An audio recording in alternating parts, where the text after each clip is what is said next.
Taiyala e mua mua oia e leo leo I o tua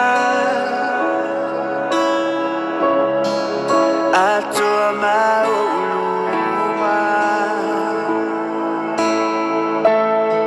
o whaatumu ina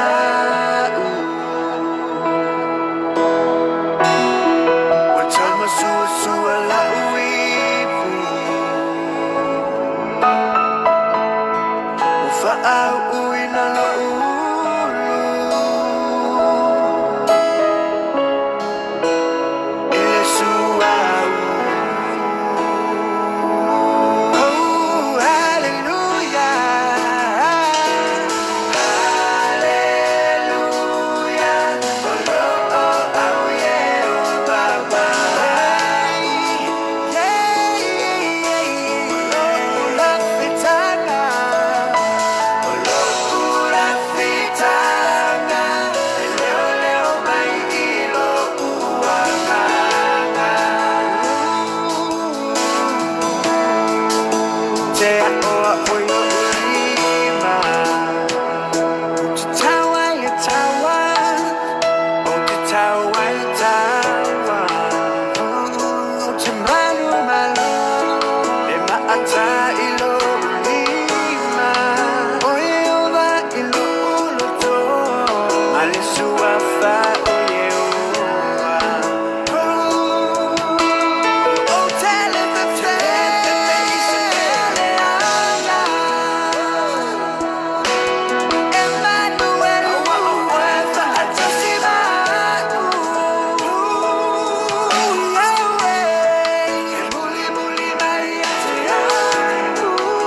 Ia le tua, ia le li. Praise the Almighty God. Ia, whatalo whatu, sa moa le tunu pele nei maenga o le tae au, ia o le tae au nei a te mātou i nei Brisbane i Australia. Ia ua te a ia te ala titi a le afa o le tula iwa i le tae au o le asosal nei. A mo le aso mua fo il nei o le nei masina. Praise God. Ia le whaftai le tua o whapenao na toi taitaina mailo o tō soifua i le ngata i lea o le ola ilo nei te ngata e whatawa. Ua mawhai e tātou na tātou toi mafuta i lunga o benga o so tainga. Tu sai foi man nei live stream o lo whapenao na tu sa watu i nei Brisbane i Australia. Ni ia leli. Ia le whaftai i le ilo tātou tua. Ia peo na e moli mawina mai ia. O lo o whapenao na sunu matango fie pea ia le mata o le la i le tai au. Amo whaale o le whaftai le i le li. Ia o nei no fuanga ia sa whapenao na whatia na nafi. Ame tu sai fo i ma le nisi fo i o thunderstorms an nafi ia ma sa whapenao na whaale anga ina i nisi o fale. O no le hailstorm ia ma nisi fo i o taavale ia se tulo wa a. Ia al whaftai sili le ile tua. E oi ua tua na ia na nafi. Ai whaftai le li o lo whapenao na maua pe tātou le ola mal malosi i le asfong nei. O le asola nei e sili lalo na tāua na ilo an nafi. Aisea, o le alava e maua le tātou apa noa e mawhai e tātou o na anga tonu ilu mo le tua. Pe get right ma le tua. Le ngatai fu i le alo mo e tātou le apa noa e whapenao o na salamo e tangata ilu mo le li. Ia ele ngata fo i lea o a malosi o lo i le tangata. E whapena o na ngalue ina whao ngata tauina lea mo le tua. I lona tu i aso toilo na ola e whawhiwhia i le tua soifua. Praise God. Ia al whaftaile i lo tātou tua. Ia, o le alava le tu lao le aso, o le afo i le lo wao le tau, po le matango fio le tau, le meolo e papa ao ai, ma le meolo e alala ai, ma le meolo e fio mai sua.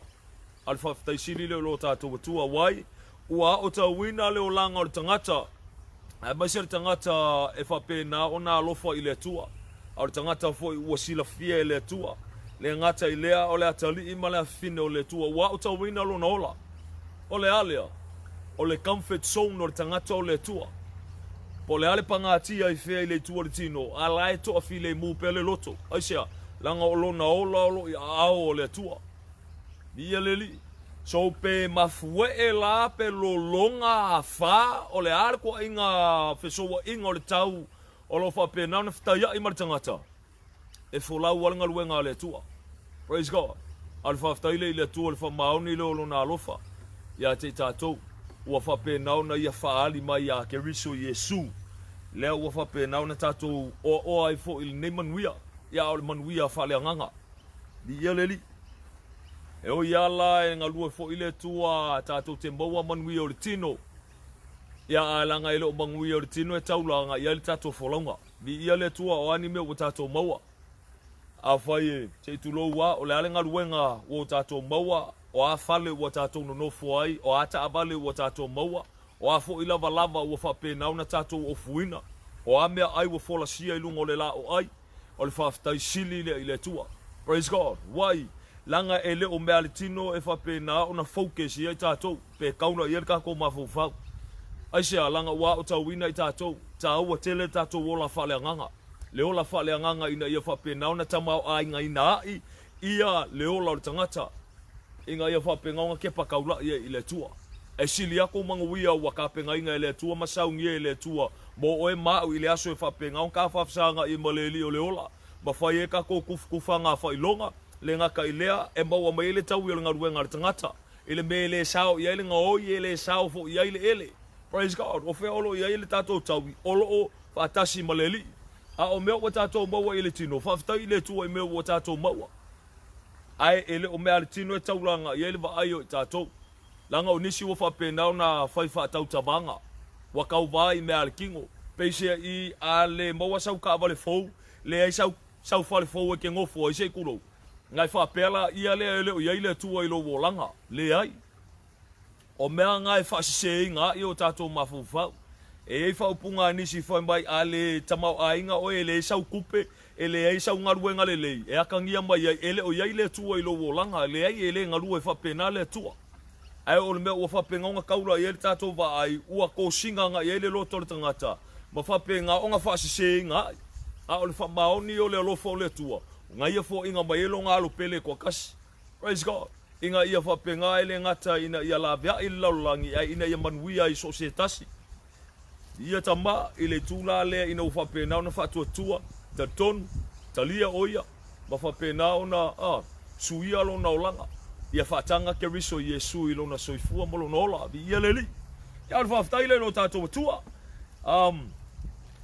alea vi ia leli i mo ne ia sfo praise God fa taile ata ma ala fa ifa nunga leo neta yao e oina langona vai vai inisio i tato ia fa taile tua lo fa pena ona mo pe tato mana vai ton mana vai fafu o lo fa pena on tato baba iatu o lo o a toa pe atanga tole ainga ba iatu le sang fia mai o le fanau le ngata le na o le ba iatu fo le to dua se tu lo wa ia o so to fa fine ia taina ne fo matua praise God o lo fa penga nga ba iatu e fa le longa la le tuna a o ingai te lo ai le matautia te lo le lofo le tua o le tua ba no o le tua i tangata praise God le ngata i lea inga ia fa penga nga akili ola mawa ai fo tangata i le tua ia tama ia talangona sa mbola tunu pele ia nisho tatou sa fa penga na nga i le lotu nei tai au ia lo pu masani lava ia e felanu lua i mafu anga le on tatou le lotu felanu lua i mafu anga le on tatou fia fa no longo i le upo le tua au lona matango fie la lea sa mbola tunu pele o sa o le mafu anga le ona e alu le lotu praise God sa o le mafu anga le ona e asi le fale o le tua sa o le mafu anga le ona e fusi atu i lo uso fa feloa i atu i lo tua fine sa o le mafu anga le ona failau taulanga sa o le mafu anga le ona vivi i le tua fa ia mea uma mo le vi inga o le tua praise God alfa maoni na o le lofo le tua ia te tatou ia le li ia unisi o tatou ia sa manino ana alu manuia le loto le ngata i lea nga fo i koe ukufia o ia koe fafo winga o ia le ngata i lea au se encourage molon tangata le temi nga fapenga o nga ngai fo i le whainga sauninga fo i le nei asu ia au telangona unisi ia nga usu fo e netai au ia ku ua male loko ala ku ole fia ai ku ua male loko ole fia ia o nga fo o ngisi o mea o lo fapenga o nga whakaia i fo i kukongo le falo le tua ia nka ko koe kufisini la ia lea e ngalua e fa penar tatou watua ia tama ia e ui lea vi ia le li praise God lo mo e tatou lava no e fa penar na tatou get right e mo le tua praise the Almighty God ia fatalo fatu sa mo le tunu pele le netai au matango fie ile swafa man malo lo tatou li fa o ke riso Yesu fa felo ia tua ina yo tatou tua asin sina tama matua mana tina matua ia ile ngata ilea ia na yo tatou matua foi tama matina fa pe foi usom tu fa fine ia taina ne foi na yalo mafanau le fangalo ina foi sunga i fa fianga fa felo ia tu ia te oto mlava ngata ile oto fartua no falo to vine taitasi mtanga ruenga lo fa penau na fianga ia i ma oto warta uswina o le vai o le ola ia leli patalo fa tu sunga i fa fianga ia ila to o e le ina le lafu mamoe le tua i le ola mtau le ola na ana tu sa mo le upo le li o lo fa me fa longo nga lua le nga pa ia ai le ngata i lea o lo fa pe na ona taula ile upo moni ale tua praise the Almighty God ile ngata i fo ile ia fa felo ia to i fo ile ai ngor fa tua fa felo ia to ia te o to malava ile sua fa man malolo tatou li faola o ke riso Yesu ia ile ngata i fo ile ia alfa talo fa to i fo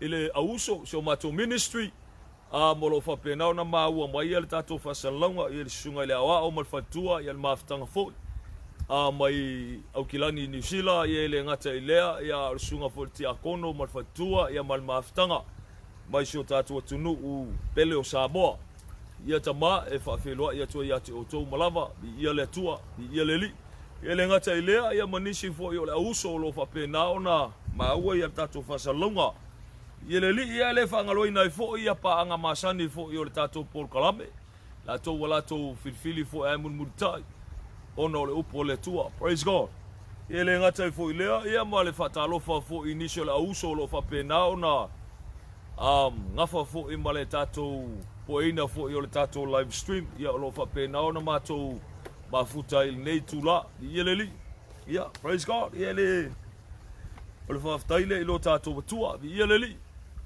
praise the Lord ia sa mo le tunu pele o le winga i o le famtalanga i le toi pose lilo ia te tatou fe lava se me e mau mai ne fa salonga ia fa fe lo ia tu ia te o tou malava praise God ia ngata i lea au la tou fo o mafai ona mai moaina ia le tatou por kalami tu sa o le nei tu la fa fe lo ia tu ia te o tou ia niso la uso ia praise God ia niso i la tou ia la fa pe na ona le mafai ona fa leoina o tou suafa ia ai fa monu ia tele le tua ia te o tou ia tama ia te longona niso la uso lo mau mai fa salonga mai Wellington e fa talo fa tu ia te o tou ia niso lo fa pe na fa talo fa mai i o i siamani ia fatalo fatu nei tina ia e ngata i lea ia o se tasi fo tamai o i Spain praise God fatalo fatu ia te otou ele ngata i fo i lea ia o inisio i la tou o lo fa penan fatalo fa mai Melbourne mi totonu lava o Australia nei ia manisi fo ia o stete nei Australia e fa felo ia te otou vi ia leli e fa pe fo so tato tunu pele o Samoa praise God fatalo fatu ia te otou ia tatou faia ele o se vi inga o se tasi e faia mea uma mo le vi inga o lo tatou tua ia leli ele o faia la o se fia tau ua o se tasi ai a whapena on le taulongolongoina ma le tauina atu o le matautia tele o le atua o lo whapena na tatou au nai matautia tele o le atua o lo whapena o na tatou mafuta ai praise God fatalo fatu se tasi fo o tama mai oi Saipan praise God le uso fo ia lo fa pena na mafuta mai Saipan fatalo fatu praise the Almighty God praise the Lord fa le o fa taile lo tato wali ile to te pataula io i tato ola fa le nganga o le uptu sa ola ba ia wa loa tau sanga talu ntato o le lotu ele ngata i lea aru kako koe baba ai le tato tupua e tono tato ainga tono nuu malalfanga ma mea na tato feola mai ai o kako nga kako feola mai a kako ke o sa o i le loku ele ngaka kako i le loku ai whapenga nga kako kupua e tono lotu e la le mafofau malangono o tangata fo i lea se tulou ele koe whailoa koe seisi tangata ilisi tangata ia keriso Yesu aisea langa ele tau tinonga nisi ma le latou fo i mafo faulo iai ua iloa uma e tangata Samoa ia le tua le ngata ilea ua iloa uma fo e tangata uma ia keriso Yesu le ngata fo ilea ua iloa uma fo e tangata uma ia le angangpa ia ua iloa uma fo e tangata le upo leli wai onga le mentality o le mafo fau e fa apea nga feola mai lava i tonu o lotu. Ongisi se kuloua. Nga feola i kongo loku. Awa fa apea nga wa no longa koe o i le loku. Ngisi wa makwaku ua le maka upol fatotua aisea. Ngisi wa furi kua i mea kau loku. Wale o koe fia o ngi loku ma le koe fia i loa ngi loku. Wai, onga onga ma mea fa apea nga o lo o au kawinga i tangata. But, ongisi o tato, we have come to learn for alea ese ale me o le tala noa mai ai le tua ese a me o laia o ka winga e lotu ele fa pela wo fa ia ko o ka fa le anga ile loku mo ka fa le anga ile loku le ai pate ko sa ula vai tato ila lo taula ingo me o le reality o le ola fa le anga o tangata ele kai mi fa le se tulo ke alu ile loku e ke ngofo ile loku mai fa longo i o e ki mai moa mai va vai mai tangtanga i se tulo mea o le fai le lotu o mea o le te vai ai o mea le te whaalongo ai ngai ngofola ia le ma e koe fisili ifo o ilo mafofau ma e koe whapeange e whapea e le tua nisi o mea le tatou te vai ai peise i e le o sao mea le tatou te vai ai e le o sao nisi o mea le tatou te whaalongo ai nga koe koe fisili la ia lo e tatou se e mongi e le tua a fai o lo soifua la le tua ma fai mai o lo moni le tua o le ale me le o nga vava o fa pea le ale me le o nga vevese e whapea, le ale me le pesia i e whaatanga e le atua mea whapea ao na tutupu. Nga pesia i le a le tato mafo whau o le whai mai e le atua ai pesia i e le exist le atua. O nga vela i le matulanga iniso e tato e give up ai me whapea makako papelea e sili alo ka ika i e whailo ka olanga. Pau ale mea i o ka ola, mau e ka ika le mangui o le kingo, whaila ka whakoanga, whailo kokolua o la ka whangau, le leila ka pisingisi vai a fia ka ika lo ka ainga paula. Pau ale mea ngal paula le me fia sisila, mai e le tua o laika ke ola fia. Ia nga whapengala ia le o nga pule ale o ka ika i la ka me whai. Awa ka no longa koe fia whai e se mea whape koe whai anga i o loku mafua mai lea. Langa o tū maa ngā lotu o lai whai e peisia i o lea tua, e o se atua e whasaua, e le ngata i lea, e peisia i o lea tua e manao i le tupe. Le ngata i lea e peisia i o lea tua e le alofa mongi e le tangata.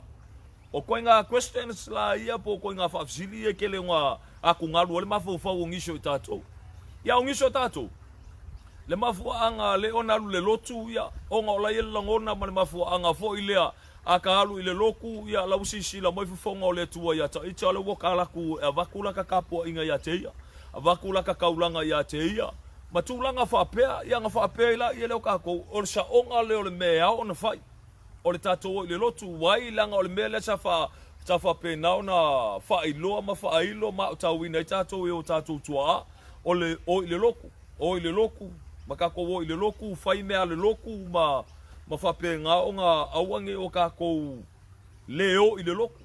Ai whapenga o ngā kausi mea le loku ma kako foa i le loku ma kako ngau o tātou loto o tātou te o i le lotu. La ngai paule le awala e whapenga o ngā mai moa mai e le tua ma fia mai e le tua ia te tātou i le kako wo i le loku. Nga kako akula ia le kako whalongolongo, kako ngongofu, kako vavaai, umaange. Lua si furka usanga mulmulia enga, si furka usanga mulmulia enga, ngal paua ngar kako me ole fai. Ngar kako wo ile loko. Lenga ka ilea ya ongisi mafu anga le ona nonofo nisi mafape na ona le to fio ini lotu. Onga e fai kau kuspa ia. Bai mo kuspa ia. Le ngata ilea. Ele ngata la na ole lato fai fia o le fa longolongo yai, ala fo i fa pe o fa longolongo fo ingisi fo yo fai launga. Ngisi fo fai fia. Ngisi fo yo por kalame se kulo o lo fa pe nga sa ili so longa ia ai se o le fia mo le tanga tole tali le kali o langa fa fsili ele o mo fa ye langa fa fia o nga kali langa fa fsili. Praise God le tula le o le kele o me fa i tono lotu le nga ka ile ala nga lo putu sao o le kele mo me so nga kupe o le fa kongo loku wa kele so nga kupe a wale ai se o ka winga o le ola fa le nga o tangata. Nga yaila ia le mafau fawar tangata e sili elo ngofo le fale e fai kaura kuspa ia mo mafuka ile tua o ke ola fale anga ngai masa o loko ilo loto ngai lo mea lo ke vava ia kwa ngai o e se amela fai o e se amela ke fa longo me ile upo le tua e se amela fa malo si me ingi so fai fiao e se amela fai so e kongulo ye ke o sili le malo lo le fale no fo le fale mo fa penga o sa ilko kasi ka ikanga ile tua ya ngisi le anga fia le lotu ia onga o le vai tama fai anga ile li le aunga man fa mo le ona o ile lotu. Praise God. Why langa ele o le fale la ke pa kaula ia ele fa pe o ke le o falsa le me o la kaula ia le vai au fe lava le me o la poko ai langa o la sa o le me o la kaula ia le vai sa o le me o la ko ngeki anga ele lotu sa o le mafu anga le on sfal vali ia se tulo wa praise God. Pel waku wa se kulo o lalo se la au fa penge e poko ia ia tino ke riso ma fu kai ka la au pese se kulo ma vivi sa o loko ilu mo le tua uma fa so le upoleli kilipa le fe au le tua ma fu ka ka kalo e o lisi limo lisi ala ma kwa la ngai ngale ale mongi ma fa maungi le o nga fusi lesi ma fa penga o nga fa malo si lesi. Praise God. E ke la ngai ngala le ai e mongi ma fa maungi o le alofa mongi le o le tua. Praise God. Ele ngaka ile a taimi fo ile le kula ia tangata ele ngaka langa o kongo fa konga le pese ie kau fa ilo wola fa le nga ma fa penga o nga kau fa ilo ko ilo mo le tu ma fa ilo ko tangata al me o e ke ola fa le nga o e ke ilo ele le lau fa kau kuspaia e ke ilo ka kalo e ke ilo vivi Ele ngaka le ngā o e mangai a lo leo pati le ai, o le reality ngā o le olanga o e ola ai. Praise God. Ele ngaka o lo whaalia, o le makaukia o le atua i lo olanga. Awa avea o le vaisu ia te oe, o lo olanga lea. O lo olanga ngā i le whale, o lo olanga ngā i whailwhenga luenga, o lo olanga whaanga o lai whaile lotu. Praise God. E alfa whikainga i rutato watua, ia so e vi ia le li. Alu inga i alfa mtalanga, koe sa wako e ke pakaula i e tātou i le tūna. O le toi nofo mtoi tō manatu mtoi mafo whau i tātou. Lana mafo anga leo ni tātou i le lotu. E koe sa warkaula inga o mea uma i lalo. O ke riso Yesu le aunga o mea uma. Praise God. E te alu i le lotu onga o ke riso Yesu. Ke mafuka onga o ke riso Yesu. E ke vivii onga o ke riso Yesu. Le ngaka i lea e te tatalo onga o ke riso Yesu. Lale winga lfa mtalanga. E ingi so ka kou whapesole. Ia longa winga langa yo si waferta maa whele anga pai. Alo whai a ka kou. Koe ke pakaula i ka kou. A ka koe papa ai. O mea uma wafo inga rita maa wafapenga. Onga ko inga mai a ke riso Yesu. O lona tino. O lana ekalesia. O ia le ngā. O le tino ngā o ia. Ele ngaka ile a le whaavai o le ekalesia. O le au fo o le ekalesia. O mea uma o ke riso Yesu. Praise God. Ao fo le kai me whapenga. Onga while wa inga o ka kowolanga. While wa inga onga o ke riso Yesu. Ao fo le kai me ka kaukala. Ima ka ko moli mau. E moli mau o ke riso Yesu. Ale anga lua ile anga pa i o le li. I ala whapenga. Onga whatonu ala. Ita maa rita tō wolanga. Ale winga le whamtalanga. Koe sa wai lalor ku kaula o mea uba ama koe baba ai tato. Ao le tū whale anganga na. Praise God. Ese malo na matango fie. Mo merta o le ola whale anganga o le tangata. Lea le ola whale anganga lea. Langa ese ko inga ola whale anganga. O lisi ola whale anganga e ola whale anganga. Whake mongia le olanga. Aunge ngalu ya tatau o sa kangi fo o i o le anganga. A o le ola whale anganga la lea inga o whapenga. O nga ka inga i le anganga pa i o le tua. I alfa whkai le li. E le taime whapena o na musu ala o whalongo. E le taime whapea se se ua fiu fo le whalongo ia ko inga me whapea. Ai te rola utala ia te oe. A o nga sa o le me kaura iei lau vai. Sa o le me kongeki anga iei oe. O le makango fie la nga. Ia le li. Le ngata i lea. Sa o le upu e whapenga o nei whalongolongo ai. Sa o ka ngaka i ke pipi i ai. Sa o le whaiwheau ngai ke whalongolongo i ai. Sa o le meolo e mafuta ai. O inala ia le whapulaina ia le tua u fonga. Ma whapena o na toi te patau lai. I le matautia te leo le tua. Ia le li. Ia le whaftaile ia tama. Ia o ke longonga ia o le aso mua muangi o le masinga. Ia o ke le anga whamanga kuinga ingisi o ka kofa ia o le masangi. Ka uro le aso mua le masinga. Ia o nisi ia o le aso nge whailwha mangkunga.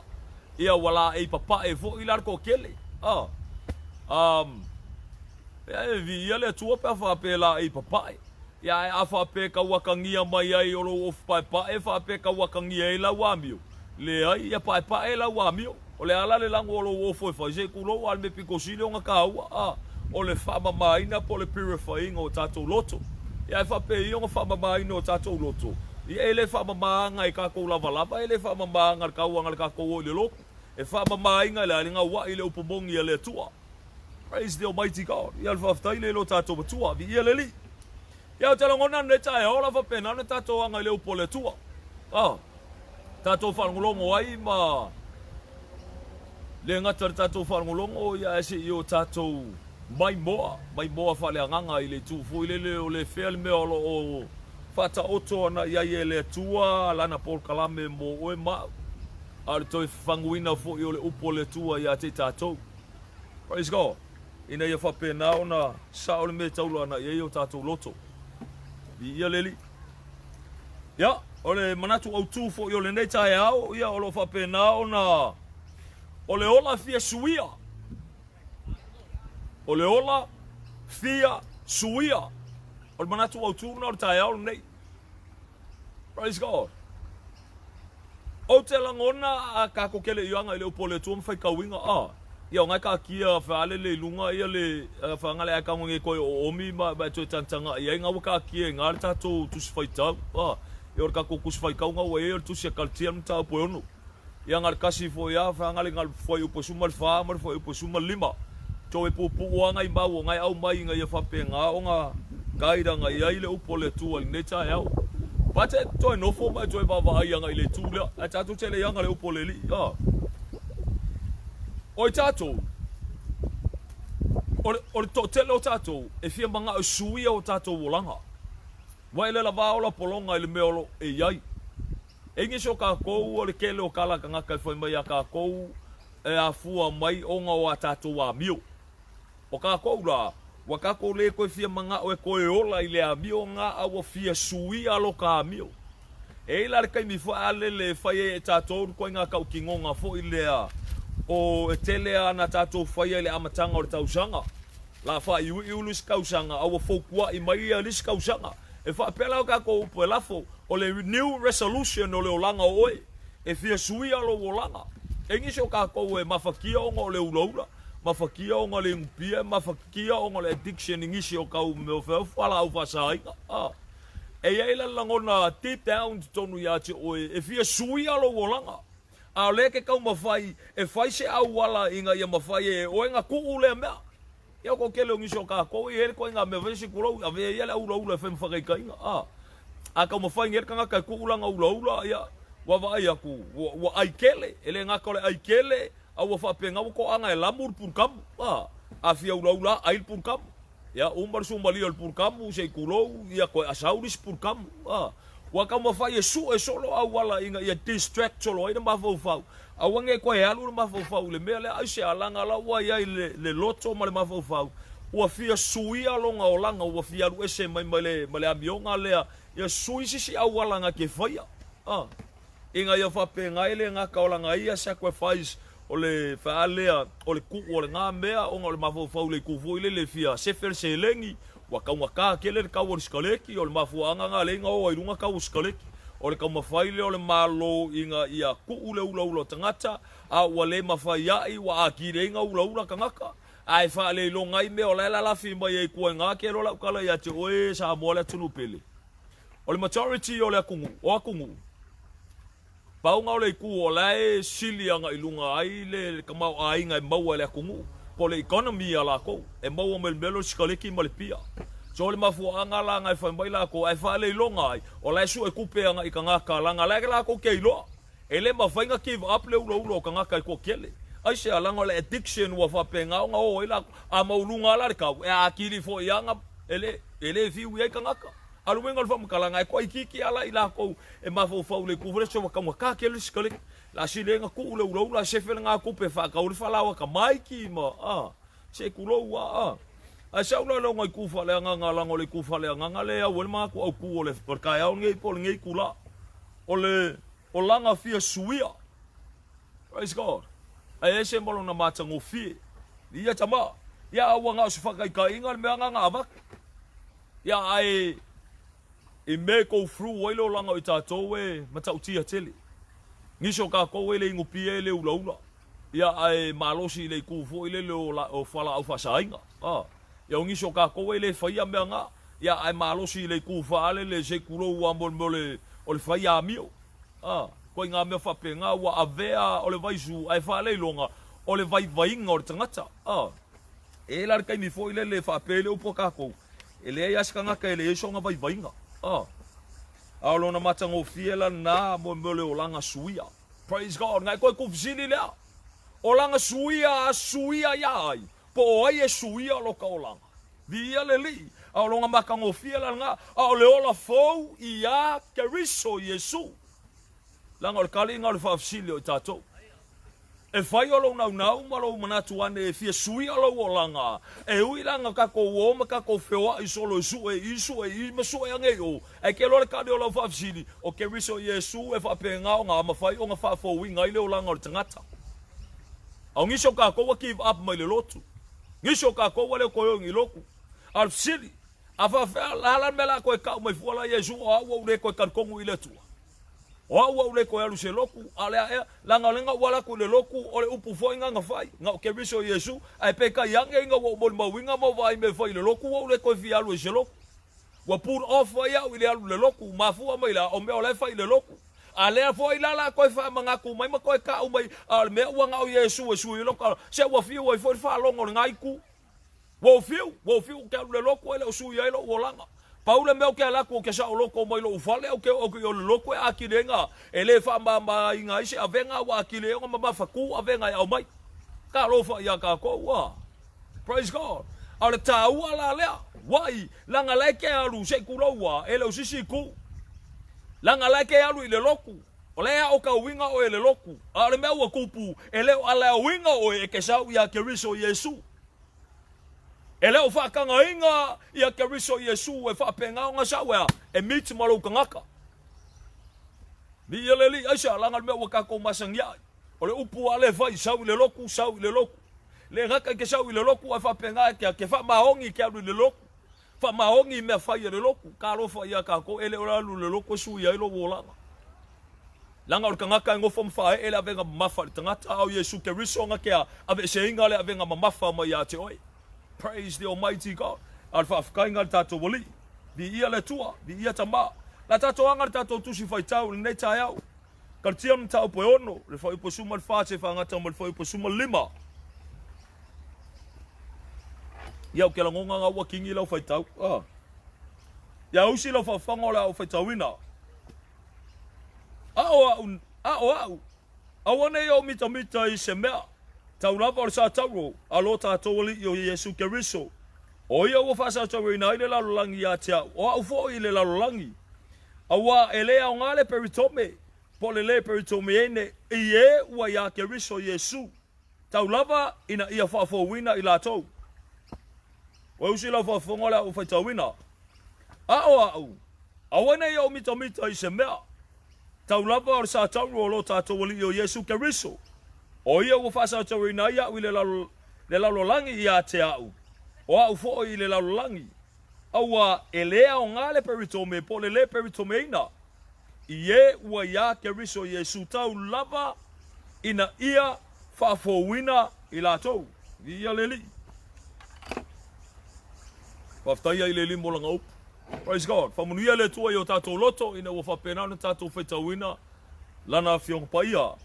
La tatou anga ino mo le tua se talo. I ma whapena na tatou flawa I le upo leli. Praise God. Tatou ifo ma talo si tia le tatou whatu tua. Ala whapena na wha leo ina I le tatou talo I lumo le tua. Ia leli. Tatou ifo ma talo. Tama leli ia whaftaitele mo la upo ma tatou whaita wina. Si tia mea uma ia te oelo mātou matai, whane ne ina lo suafa pa ia lo suafa mamalu. Lone ina iai lo wha unga ilunga ia I mātou uma, nganga pa ia saula wa fio maia oe. Taita ina I mātou le mātango fio le upu. Le ngata I lea a ia whapenao na sosoani mai la wa fio ia te mātou. Ina ia mawhaia I mātou na su eia wha malama o mātou loto, ina ia suru ia I la upu moni toni ia te mātou. Le wha mama ina I o mātou loto, ina ua whapenao na mātou ngā wa I le upu moni. Ai le ngata I lea o salamo moni o I mātou I lumo o la ua fio, ma mātou wanga mai I lole leile upo moni a oelo mātou atua. Mi ia le li I elo wha umamana I lunga ia I mātou uma. Lord ina ia wha penao na wha matala ina e la ua fio lo mātango fio o la ufe au. Ia au le tono o mātou loto. Le ngata I leo o la ume whengaluenga I whatau maa e tu ina atu le ia te oi. Wha unga ina wha ngana ina lo mātou li. Fatu mawina lo fa unga se yo lava I le aso te fa mana vai na inga luenga maso toyo le ola tama. Tau tua mau ona ia te oe. Vi ia la ufio fa manuia le li ie. Se o mato atunu pelo Samoa. Fa manuia so se tasi Lord o lo fa penao na maua nei Paul Kalame. Si tia mea uma ia te oe se tasi o lo falongolongo o lo mato atua. Tu ina atu le la ufio le li ie. O le matango ufio la upu una e fetalai. E le fo I fua la upu. E te fa manuia iso se mea te au ina atu iai. Utu fia se ngalala, utu fia le lie Lord, fa pupula I se mata o lo fa pena ona, fia mo o mia I fia va ai a te oi, fasa o loto le lie, se o lo iai se avenga mamafa. Lord, e si tia mea umba I la wa fia o aninga luenga to I lalo, fa ina le li o laulangi le mano lo suafa Keriso Yesu, ta lepe mafale au ngaina. Angi ngia pertanga vai o le manu malo la wa fia o mato loto, si tia mea umba ia te oi, tauna ia te oi le lie. Ta ia te mato le amatale ina nga lueina se yo I lo na fai wina. Ia mawalunga ilo lava vi inga lo mātou atua. Whaftai tele ta mā Lord. Whai e lau fio mea Sicily a te mātou. Ina ia salamo moni o mātou tangata ia te oi. Ia o mātou ola ana ia te oi. o la fina finau ia te oi. E o la man malama ili me o lo tatia ilo fina ngalo. Vi ia o ilo mato watua. Ona oe ke riso Yesu, e ala tua ni talo. Amene, amene, amene ma amene, vi ia le tua, vi ia le li. Praise God. Ia sa moale tunu pele la tatoanga leo folfola le tua le tai au. E fa penao na lui tau wina e tato wola fale anganga. Fa male manatu au tua le tai au nei. O langa fia suia. Vi ia le li. Leo langa fia suia. E luaku le fisili e fa pea e fia suia leo langa oi. Langa ele se anga ka ko ke falongolongo le upo le tua ele se anga ka ko ke o le loku koi mafkanga le mea al fisili ko sa war ka ula ingo fisili me uma e fia suia lo wola. Langa ko fisili anga me ko fisili fo. Langa le anga nga fa nga mea. E ke alu ile mafkanga ma alu ile mafkanga le fa la konga ma le fa konga ke alu le loku ma le mea e ko sa war ka ula ingo fisili e fa pea le loko lo koi o fisili uma. Ngai ke ko fisili ai. O nga ko fisili la ia le ia te oi. E fia suia lo wolanga. Vi ia le tua. Ko fia ngiso ka ko e whapenga o nga ka ko au ngangi. Ua fia suia o ka ko wolanga. Ngiso ka ko e kaule alu i le loku. Ke kaule alu i le loku e ke kaule i loa le tua. Se kuro ua. E iei whawhika au le kupu kongo ka ko ainga. A o le kaime confront ai ka ko ma kaime whapenga o nga fisili ngia ngiso ka ko. O le upu le sau ia te tātou, e fia suia lo wolanga. A o for kei me whapenga o ngai soli kula fongo. Ma molia o le kula fongo. E ke kula ilu mo le whamsingonga. O lau upu anga e lafo. Ua fia suia lo wolanga. Nga o maila ia le whamsingo kai o erka nga kai le me whapenga o fsosoangi ia te o suia lo wolanga. E koe sauale au ngau whai ngā mea. E koe fisili atu ia te oi. E fia suia lo wolanga. Praise God. Aua ke wawa i liska ngaka, aua ke pakaula i lo loku. Al fisili o lo fa penga o fisili fa le nganga ia te tato i le tae au le nei. E fia sui alo wola. Praise God. Ale tau ale ia te tato. I le alo ngai ku le fa molmol. Tau a te le ia te tato le tu fo alea. O le tato fa tangaina o le atua. E se saa e se ingo o kako wipu. E le kai me le malmala mai tato ni ngana na. Au kalangoa ku nge whapenga ia ke oe. E ke le malmal ngiso ka ko ele malmala mai po le ale wingo le whamakalanga. Ka ko ke whaakanga le tu e se saa e se o ka ko wipu. A le ke fesili mai ko mangaku. A le ele mafu anga lingo o alu le lotu. Inga ia whapenga o nga o fia i loma o fia malmala mai ala o le tua. Ka lofa ia ka ko ua. Le fia o kausanga kalunga ko o le lotu se kulo ua. Kalangoa ku le tula. Fia o kausanga kalunga ko o le lotu. Nisi o kako, e le wha malmala mainga ia te tātou le tā ua te leo le ola wha le anganga o le tangata. E mawhai o ne tā wina atu ia te oi. O lo walu le loku malo mafuka i le mea ma le mea. O lo ola wha le anganga nga. Ai le ima singa o ngā wha makalainga mea te tātou. O le ale awala e mawhai ai o ngā ola wha le anganga. A o le awhoi le awala e mawhai ai te au. Ona toe wha nau fo wina i la le anganga. Langa o ngiso kako, e le au ka winga i le ikurunga. Ngiso ka ko ele malmalamba ile kurunga. Pei fo ele tai au nei au foi atu nei ate o ele pei o fafsili o le ko inga mai ate tato. E fia sui alo wolanga. E su arkali o ngiso ka ko ale o sui lo wolanga. Ngiso ka ko le fa pea o ke le foi a meanga. Ngiso ka ko le ele fafsili il mafofo e pulea o lo wolanga. Ka lo fa ya ka ko wai, langa mafofo ka ko, le mafofo ngar kai minge ia, le ke mafofo meo, le ka kia yo luma, le ke mafofo o ia ke oi. Le ke mafofo yo surroundings ma me fa penga nga, le ke mai moa, le ka ia ko inga vai la le va e tato. E fua le olanga o ka ko le olanga o liska ngaka.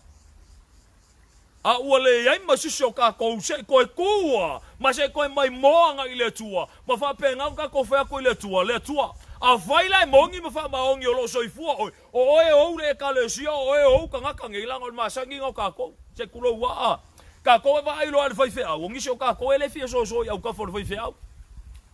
Kako e ilo al ka ngaka o fai fea. Ka ngaka le ke awa sui a ko lau kalangoa. Ke i awa fa alo lau kalangoa o fai fea.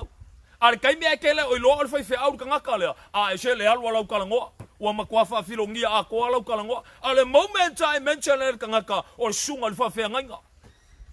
Wa ke iala wa sui lau kalangoa ka ngaka le au ko meki e lo mafofau o yo le fai fe au le au ngā le tua.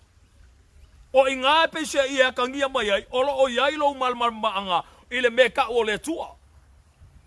Ai onga o le mea ua masangia ile fufanga ile kako mafau, o le mea ua masangia ia kako pe, o se ku o se anga le ala tangata ai fai. Au no longa ko kuka ko ko fa pe aku. Le tuae o le fa pe i alo mai mo mai a te mato. Di ia le li. Fa pe i alo mai mo mai a ke mako. O le a e ale me au ia te mato nga mako fai inga yo mako mal malamba ia te oi. Praise God. Te lo la tale ia te oi. Ele fa pe o lo le loku ngai fa pe ila ia le e ke mal malamba i le tua. Langa o le mele alo wa kupu ia te tatou i le vai tau le nei. Ma le kele au vai kaunga kako fe o ia o kako kua anga fe ola mai ai. Nisho kako.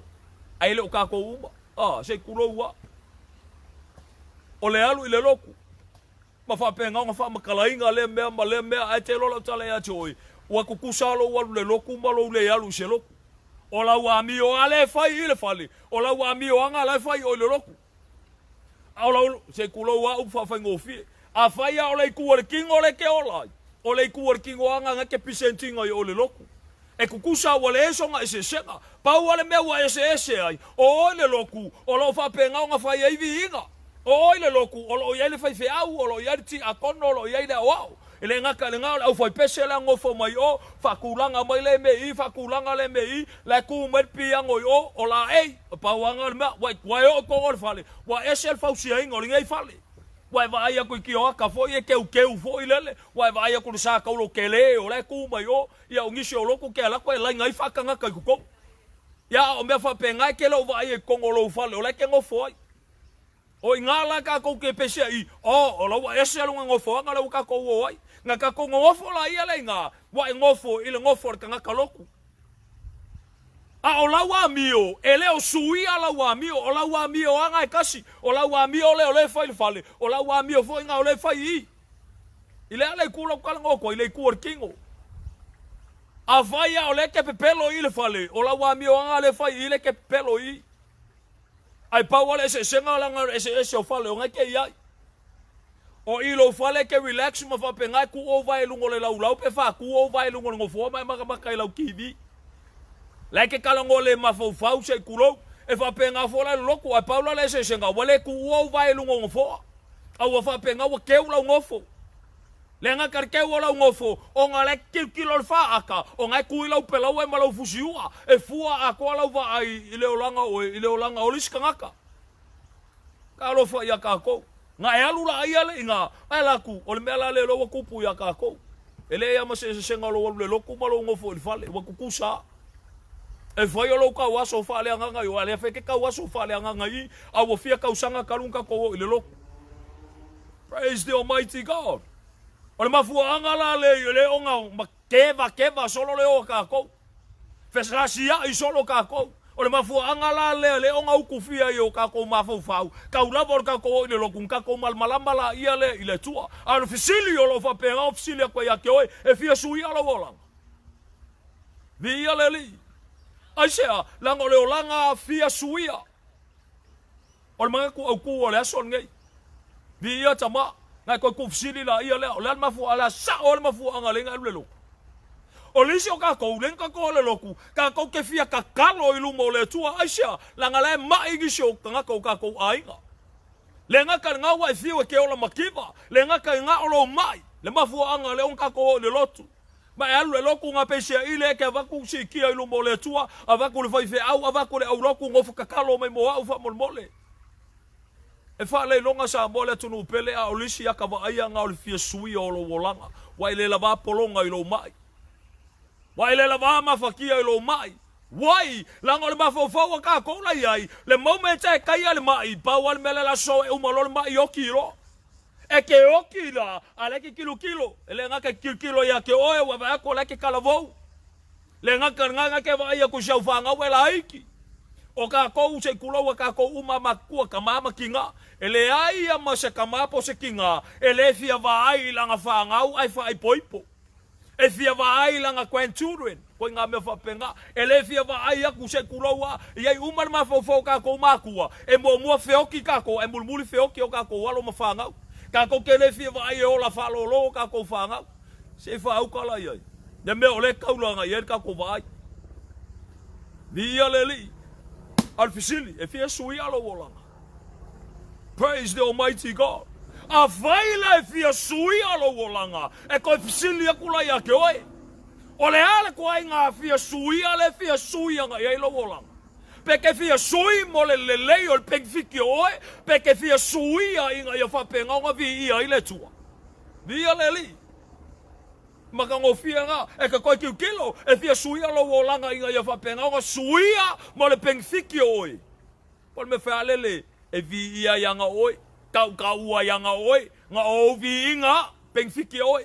Peng fiki ai oi, o lau fa penga o kilo mangui alo ko rua mangui ala fangau. E ke oki aku o mga whaila unga luenga olea, o le kausia inga o lau ainga. O e fia sui alo o langa, inga ia fa penga unga vi ia ile tua.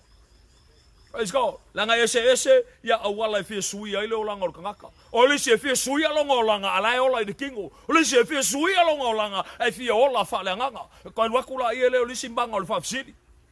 O le alko inga sui e fia sui anga e lo wolang. E ke fia sui le ola fa le nganga, pe ke fia sui e fa kuma winga le ola king. Via le tua, ai fa mole kusinga ko fa ka winga le makau kia ke lo upo la poskolo Paulo, nga fa pe nganga momoli ya ko le kalesia le kartia. Ai ke lo aka ko fa ka winga ngel kusi lo kartia. Makau kia ke le ngisi o me lo fa pe nganga. Fe so wa inga ile kalesia le. Ai ke lo ale upo le tua ya uma ya ke o ma u le ason ngai. Praise God. Ele fo e ele fa longo. Ai se ala nga kele nga la nga inga ngi so fa fiao. Ai langa le upo le tua o la le upo le tua. Mai olo makwa nga lue le upo le tua. Ele fa pe nga nga lue. Le ai ele fa pe fo nga le ola. No. E ola olo makwa nga lue le upo le tua. Wai langa le fina nga lo le tua o ngai fango e o ngai fango. Praise God. Ele kai me fa penga on fa me ka ko se wo fiu ka ko ile mea, fiu ile mea, wa fiu ke sa ile tua, fiu ka kalo ile tua. Kalo fa ya ka ko wa ilanga le ke fa longo yo kalinga. O mea le ku kalinga ma ya te oi. O mea le ke fa longo ai. Ai pangale e kele e kama fo ile le fa longo ai le langonga. E va ai kele oilo. Kalo fa ya ka ko wa. E fa longo kalinga, ai like ele o lango ngainga. E va ai o maka se kulo, ai like ele o ilo. Wai langa like ka waso fa solo ako. Praise God. Wai langa ele o pupulo maka fa le nganga. Ma e lo ai le o lo ka winga oi. La fo e ka waso fa le nganga. Langa ele ma foi langa ka ko ilo le o lo ka winga oi le ka waso fa le nganga. Pe au ngo ma so soangi o le tua ya te oi. O le melanga ko le wa ko le fa sili ya ke oi e fia sui lo wola. Ke fia manga o sui lo wola. Nga ko alwa ku le si manga o fafsili ya ke oe. Lar ko nga sui ke fia sui e fa kuma winga le kingo pe ke fia sui lo wolanga inga ia e ola fale nga. Ka lo fa ya ka ko wa fia ka usanga o ka ko le lo. Fia ka usanga o e alu i mafkanga.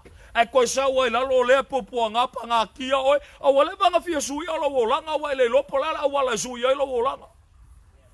Ko fia ngi so ka ko e le lo ku se ku lo wa. Pa wale kai me ku o lo kai me la savali e kongo le loku. Le kai me ga ke ngo foi kongo le loku. Ai ku o lo foi ale loku. E ku o le loku o le va o manga a fai o le lolanga ke ulai. E la fai ale loku ale lola la uskale ki kongo inga. Ele nga karinga e ke alu inga. Pa wangar kai me ke le inguai. O le kai me la ke alu ile loku. Alawa wo umanga fa malu lu la pusa pie kongo le pusa aisa. Ai ke le alu lo ma fa fa. E ku o ma lo loku e ko fo i mai il mela. Ka lo fo ya ka ko wa. Ni so ka ko. Pa wala o kai me ke le la lo vale ai fa le longa la ke la lo vale lo loko kongo le farsa. O lo wika ka nga ka la ku mai o ele o la ngonga mer ka nga ka la upu le ke la lo vale kongo lo loko. Ka lo fo ya ka ko lo ma fa fa. Pa wangar kai mi asa au le mero kupu i o le fa folinga o ka ko o alu o se ku o se anga o se masangi ya ka ko na le alu le loku pa wal mele ma fo fa le ke alu le loku pa wal me ya vai mai le tua ya ke o la ku le loku fa bangalo wang salang sa le ko fa wang sala ka lo fa ya ka ko wa o le fa ya fa penga fa o le fai male lo male mau kingoa ele ko la bangi si ka ulanga mo ngang sala fa mol mole Whakasiang kau le li ilungor sa kau lo. La whape ilang ai malmala mai kau le li o le ola. Ilungor sa kau lo mali mafuanga whamalingi ngai lo toto. Pe a whai o le kako ke whaalongo ai leo langonga. Pe a whai e leo fia sui o kako o langa i le tu. Inga ia whape ngau nga kako langonga i ngai. Ma kako i loa le kaulanga ma kau kia ngai a whai. Via le li. Ai whamale upo la aposkolo Paulo ngai a whai. Whai mai. Ele ai lava masisi mea o ke mika iai. Asia, wa whaasai ngai a o ele tua. Awa lava nge o mika i sisi mea. Aka koe kilo nge kala anga arkangaka nge o Paulo. Pola poskolo nge o Paulo. Al kaimi o whape ngau nga avea o i o le wharasaio. Kaimi nga whape ngau nga mua ika uai o i o Saulo. Langa o Saulo i o Paulo anga i. Ala winga o le whamakalanga. O lei whaafo winga longa o langa. Ora kangaka loku. Ora kangaka e mafuka i le loku. Kangaka e folo i awa onga le loku. Ka alofa ia ka kou. A ole alu la tangata nei. Malonga mangako malonga i losa e. Ya sa whapeanga ia o langa ke whai alfina ngalo le tua. Ma whakau uinga le me mali alfina ngalo le li.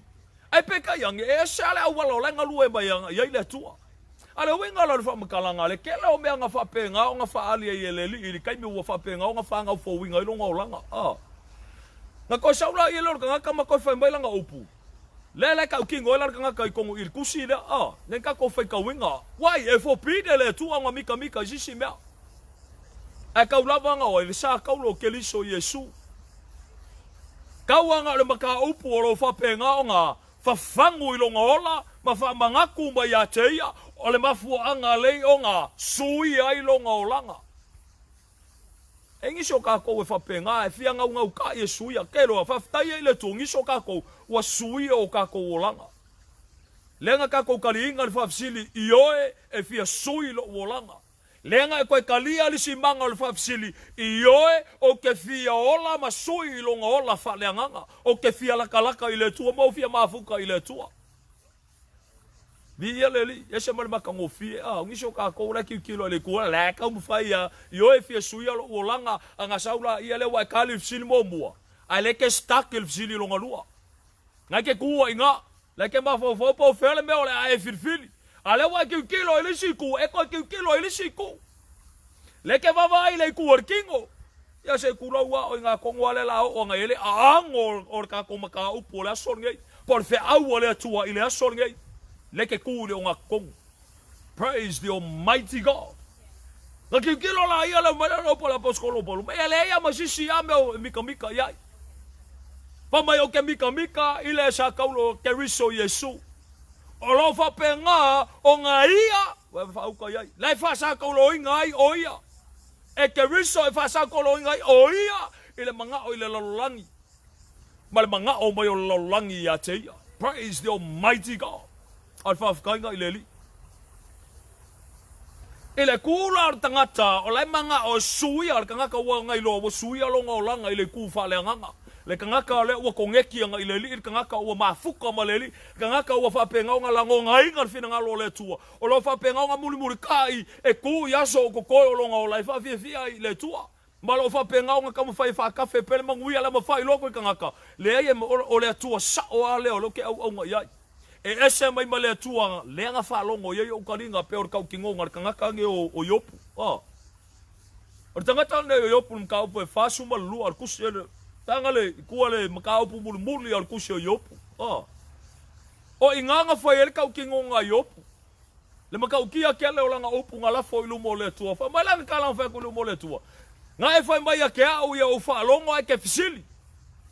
O lea la mai e fisili mai oi ai o whaalongo ma o kali aku i lau whafisili. Whamela o langa o pulele o lau whekalainga lenga whamei e kia o lea ia e whafonga o lea o kali a lau whafisili. Nga kari la ia le iopu inge whamkalanga maka ngofie whamela nga opu o e lava o le mata ngofie por siri ese. Whamai nga o i loa o i le whaalongo o kalinga.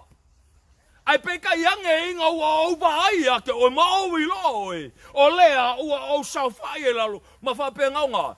O ke salamoa i o luma i le lefu ma le efu. Praise the Almighty God. Ko ke leo ka koe whai kau mai whapenga e ka kau i opu. ao anga fa upunga nga ka kia I kuinga ar kanga ka fa male upo le tu ar kanga ka ile maka ule nga inga ila nga ia nga kupuranga or kanga ka fa penga nga ka ku ile tu ma lo fa ile tu ma fa penga nga ile tu or kanga ka la sa hola ma fuka nga ile li ar me wa kupu aka ko va va inga ile olanga or fa nga le daily life ar kanga yopu sa ku fa wala nga fa nga we pule lang fa nga ule me fa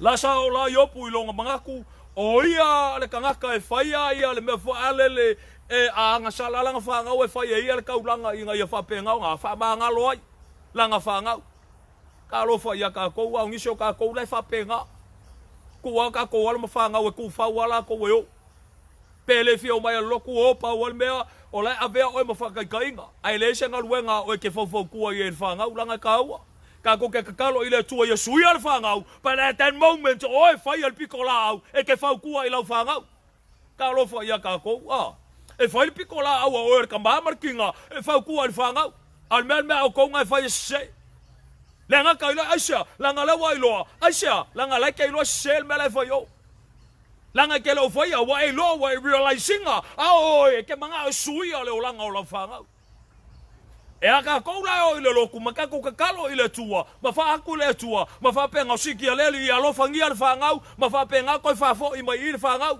le ai el pikola o ka ko fai not only kakalo ile tua al ko ka mamarkinga e ke alo fa ko mula fangau ka lo fa ya ka ko wa ai uma enga fa mai ale upor ka ka nge yo fa mai al fa longo u karinga nga o wilo o fa longo u karinga e pe ka yange inga o vai ya ke o ma o wilo oi. Praise the Almighty God. Whapengala kau ki ngonga ka ngaka nge oifu. La poskolo leo paulo. Kukusa lele ya. E o fo ya te oi mau. Ir ka ngaka wa sui e le li leo langa. Or ko ngaka kau ki ngonga langa. Le ka kau ki ngoi. Nga owi lo le tua kau angalo walu le loku. Nga owi lo le tua kau alo walu le mafukanga kuspaia.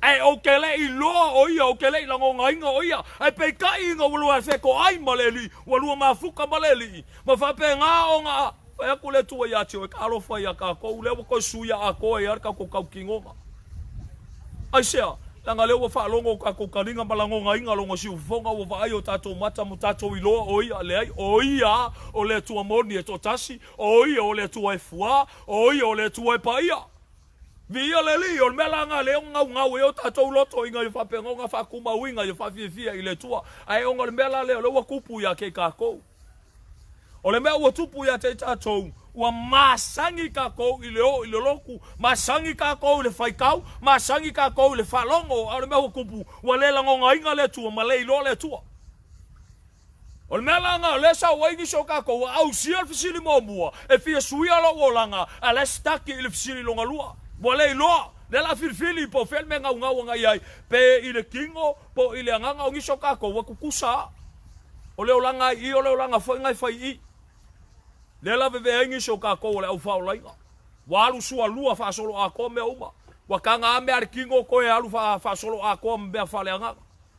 A o sili musa I me ar kingo ai fa le longa le ko la fo I o me fa le nganga. Ai pa wa le me la ya I lo o kangaka o kangaka fa lainga wa fa penga nga fa mai o kalia ke viso Yesu.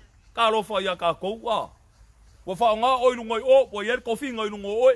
Wa fa winga o ma fa penga nga wa ka ngo mai wa praise the Lord mai amen e mai hallelujah. Ka lo fa ya ka ko. Praise the Almighty God. Ai fa penga la ele ko ke pa la fa mala lo po la poskolo Paulo fa ya.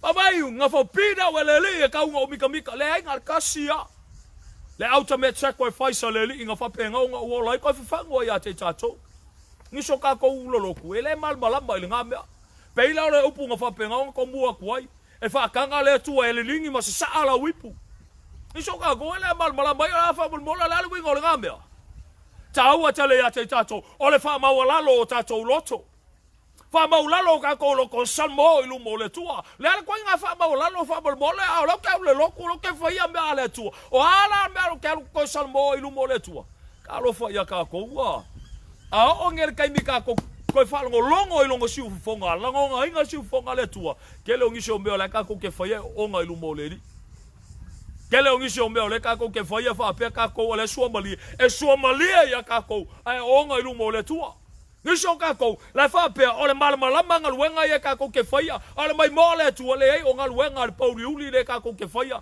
o kako la fo ia ngaluenga le malama ka lo fa ia kako wa praise the almighty God ar ka wala le ar koe fa maulalo tato loto ai se a kele o ngisi o me o lo ka tie ko le upole tua la fa la ilonga ele uska ia kako Gele o ngisho mea ele o au ka winga ile lo tangata inga ia malmala mai tangata me lo ka ki el fina lo le tua. O nge ngalo ya ka ko sa bola tunu pele. E ese ai sa wa elu ese meka ole e kalesia. Ka lo fo ya ka ko wa. La o va ku nge se upu fa kai ka ia ke oi. Ko fia ngisho ka ko le vala au me nge o fa fe au mo salvi. Le vala au fa fe au mo salvi.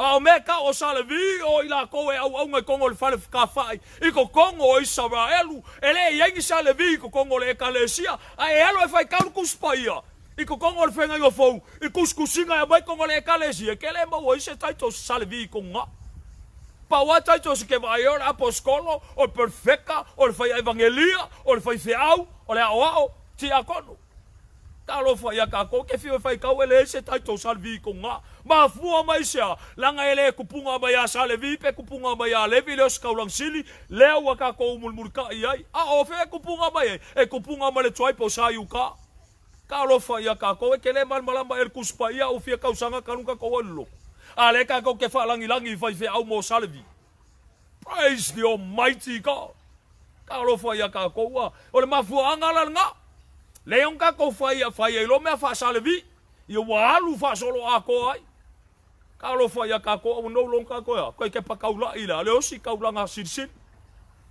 o le ale ku ai ngang kupunga mai ka lo fai ka ko wa o fa ka inga nga ngi so vai ale ke fa langia ya sumba ya la sunga di salvi ya au salvi ya ma fa penga salvi yo salvi ya nga yo o ya la ka salvi au fe o ya yo skaula A salavi, o la la meu ko le au ngai kongo ka fa ma fa le favor salvi. A le ala favor salvi. Ya ko fo ya or kuso mu mela ko fa ka wen alwa la salvi e fa. O ala ko ngalwa ngai fa. Fufulu ngai pui fa mama ngele me solo fa mala mai solo ngai fa mama folo. Ka lo fa ya ka ko fa pe o salvi kongo le melo ile mamalu o mamalu. Ka lo fa ya ka ko o yo ko ngai o ile o skaula. Ka lo fa ya ka ko a wa ele ko ke pa kaula o ai la le o si kaula nga sin o le mulmuli nga ye ka ko yo ke riso Yesu a o le ale tribe nga kupunga mai o ya ele kupunga mai ya living nga kupunga mai o ya yuka a ka lo fa ya ka ko wa o ke lo kala ngo akula ya Israel lo kala ngo ko le ekalesia praise God al makaukia nga sa mo le tunu pele Fia kausanga ka ko lo kungiso ka ko fia kausanga ka lung fa olinga ele o mal malamba ngisi o me o lo ka ki ele o pole tua wai la ngale ka ko ke mulmul ka i me o ka ko fa longo ai le ka ko ke mulmul me o ka ko fa longo ai ka ko ke fa longo ele o longo ngar fonga le tua wai la ngo ila ko le kulu ngo o la fa mal malamba inga me ya te tato ai peka yange inga o fa penga ka ko fa ka inga o ia e sala mo ka ko ko ki longa ile li Fakanga oi ko ku fie ka ko a ola kai me ko ku fie ka ko eleli inga wa ka ko sala mo mongi ya teia keilo e ke ma ofa e fa penga ke ko ke ni so ka ko fer ka ki ngonga so le fie ka usanga o fa ola inga fie ka usanga o fa ka ku spaia fie ka usanga o fa penga ka winga ya ai pe ka yang so le sa o fa kanga le tuanga ke fa pula ya tia o le me o le kupu Kalo fa ya ka ko wa praise the almighty God Alfa fkaile ro tato wa tua ngiso ka ko le staki i longa ko Hallelujah Ole o langa fia suia Ai ke lola kala ya ke oi ngau ke riso Yesu e mfainga suia lo wolang O mele lo pola poskolo Paulo famba ya Famba fa penga nga o meye fo pile nga yeleli awange yo Ai fa penga nga fa sa ko lo nga ile mga oi ile lo langi ai ba se fo mga o ba lo langi ya teia Au mala ia le ko so mal fa po sumba lima fa mala fa mai ele ka au pe tome po le pe tome ina maka o kia ke lo upunga le kala ngo mai ai le pe tome mal le pe tome ina praise the almighty God Aka kikilong ele terminology o le upol peritombe o le whengai ngā le tuanga ave a apo. Ia lo ka ko malmalama ngi so ka ko le malmalama ili kupao ka malo. Langa ele peritombe ina finge nga o ka malo.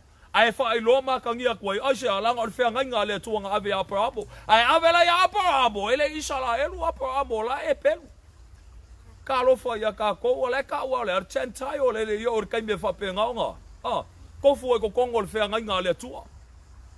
Praise the Almighty God. Ala winga la fam kalanga. Ko sawa ya in, ko sawa la ia la.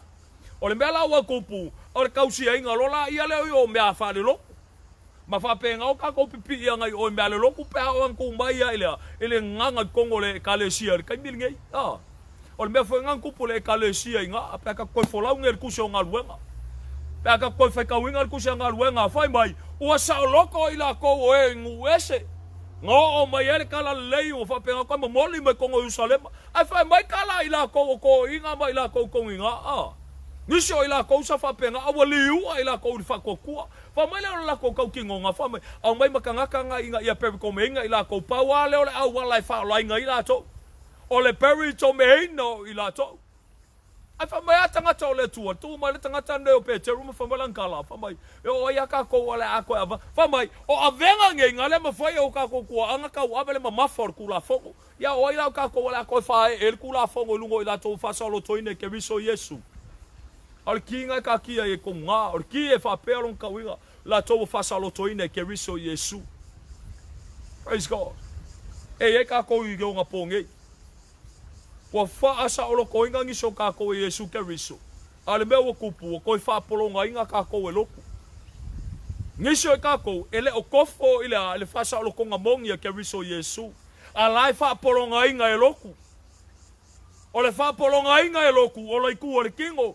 Ka ko le nga kalia Keriso Yesu wa ko au mai e loku wa venga ma fa ilunga ya ke ka ko ma ko fa polonga inga ka ko le mafuanga wa kifa ko ilo wala fa le nga ilalo a wale ese pe anga ilunga ka lo fa ya ka ko wa le mafuanga la ke ngefu ya ilalo nga au fia kausa yo ngi so ka ko fa fia e fa fia wa ke le mal malama ku spaia ka lo fa ya ka ko wai e ke lo fa ka nga le nga le tua le nga ka nga e ke le o hapo lo loto inga ya fa pe nga fa pulo inga ka ko maka ele o poleli. Praise the Almighty God. Ngisho ka ko la staka ya i. Ele o pe kombe ele le pe tomeina. Le ar ko inga o langa nga ke ola. Pe ke ola ile loku po le ke ola i kingo. Se kulo wa por kama fo ile le ai va nge ama ko manga ko nga ile tula. O le ke ola nga i le kule le fa pe o le loku le ke alwa i le ke ola fa le nga ngisho ka ko o le ai ka ko ke ola ile kingo ka ko ke le fio le loku o nga o be i. Alo fo ya ka ko wa e ke lo ka le ke o e ku kusale a mior ka nga ka lai fa le loku mar ka nga ka le ngo fo i le nga ile fi alu le loku o nga lo ma fo fa ula nga ile o se ma ko loku le loku nga le la wa fi le sile ya ke o lo ngo fo i la nga ile o skat ko nga le o ko ale mai mo le va nga le ko le loku sa wo ile loku sui ai lo la nga sa wo i ma ko ke lo fa ko ya ke o e se fa u ka yu pu ka ko ke la le fa pe nga ka ko fe la fo ai ka kalongo ka ko nga ka ko wa o fe o ye le tua ko ngi nga mai la ia lo sua fo le li fa le po mai lu mai o al me le yo se o la ku sa mal me lo ka ki el fina nga lo le tua inga ia fa pe nga la fe ingo tato wola. Praise God. Me la le o nga le sui ai le o la nga ka ka alu le loku me la le o nga le sui ale o la nga ka ka le ko ngo lo langi oli si wa fili e ngofo ko ngo lo langi wai langa sua malia ya ke ia me ala lang ai fa mai le upu le apostolo Paulo le saulu fa upu le suma lima fa mai ele ka ua le peritome po le peritome ina ele ka ua so walu le loku po lo ngofo i pe i ele ka ua Paulo me piko sili o ka ua o le koe fa ngau fo inga po le koe fa fo winga o le olanga o kangaka i a Keriso o le me piko sili nga ka ua Lala nga ke lo loku aile o fa fo winga lo olanga ya Keriso Yesu. Lala nga ke lo loku e ke le malmalama ile tua. Ele se ka le ama se nga le ma se winga. Le se nga upu ku sa o le ma so nga. Sili ya ke o kalayo o fulo ku mai ngofo fale au ke alu se loku. La nga le ku sa lo walu le loku ma lo ngofo fale. E lei ma se senga. Ka alofa ia kākou. A le me piko sili o ngā tāua. Le me ta tau i le tangata o na toi whanau fōwina i ake riso Yesu. Vi ia le li, kaua kele. Le la whamtala tune a te ato wā. Kei lana mafuanga le ngā whewheis ka ngaka e o mai i le kūle a whangale o ele ka ngaka leo le loku. Sa whape ngā whoika ika i o ngā pō ia o whape ngā o ngā. Ele i whangau fōwinga i ake riso Yesu. Ele i whaolainga. O le mawhawhaula le aka ika sa iai. Alu i le loku. Le whea le loku ka ke aluanga iai. Pau ale mea lai ka ke alu le loku, lai ka ke vai i le tua. Te whauka iai la ka upu ngā lafo. Pau ale mea o whele loku ka ke alu e pau ale mea lai ka ke vai i le tua. An mea o loka le vai i se tua. Mea o loka le lo o le tua. Wai, langa ka ke alu le loku, alai whaku ma winga o ka winga sa whai. Winga ngā whirwhiri ka ika i whai. Lai ka ke whai ai loko a loko, whai ka lia. A le mea lawa kupu, ka ke alaku i le loku, ua le whai maila i le au wala i whape ngā o ngā kai ka inga ika ika. Ai pesia i lawa au mai fo i le loku ia ka ika malaka ami o lai whai. Lai la kou ke lango lango inga, la ua ami o lai whai. O ke lai lo, o lai se se la o mea o lai whai. Au iso ka ko lai lo me se, la ka kou ke lo, o le ngupia se, o le uraula se. Ka kou ke lo le muli lua se, o le ngoi se. Wai langa langa o ka winga mai ka kou. Lai whai mai le kula fongo, au e ke ngoi, au e ke moli mau pipelo, au e ke whai awa, au ke fia manga au fuole olo alisi, au e ke muli lua au ke manga au fuole ko olo alisi, au le almea ka kou lo kula e whai. Ka lo whai a ka kou. O a mionga la ia ka ika o lai whai, o le pepelo o le ngoi, o le ngupia o le ula whai ka anga solo. Se kula ua marka mawhalele, ai pese ika ke sau le loku, o lai pese i o lai lango, mai le loku ia ka ika. Ila ka me o lai whai, pa wale la kou kala lai whai mai ka ika, ngā lo ka sau aka ke muri ka ia kuri ka kalo ala kou lai whai. Umale ia whai mai le ka kalo ka kou lai whai, mai pa wale me o ngā o lo sau i le loku. Ka ke alu i le loku. Alu le loku ai le kuuan me o lai whai. Ai se alanga le mawhau ngā o au sa iai. Lai lango mo le whai whai au la o me o lai whai. Wai langa la fo e whai e ngai. Ai pa wale me whai mai ua ka ko ilo le tua le ai au ke le ilo le tua inga. A le ufa ko apu pula maka wha le anga ngā leu kikilo kul mea sa iai sa alu le loku ai le ilo le tua. Wai anga wha pe anga ilo le tua wale vanku. Anga ilo le tua wale van whaku i le tua wha mo le songi mea kia we senge mea. Ka lofa ia ka koua. Anga i lole tua wale banga. Salmo mongi lu moleli. Praise the Almighty God. Ai onga ngau ka i loto tangata e fia suia. Mi ia le tua. Ka kukula ia lea ili kwa inga mea wha alele a. Ma mawhau anga i le tūlea. Te kuroua. Wa mawhau. A alu nge i le loku. Longa winga ole au le koe ngupia nge. A walu nge le loku longa winga ole au le koe ulaula.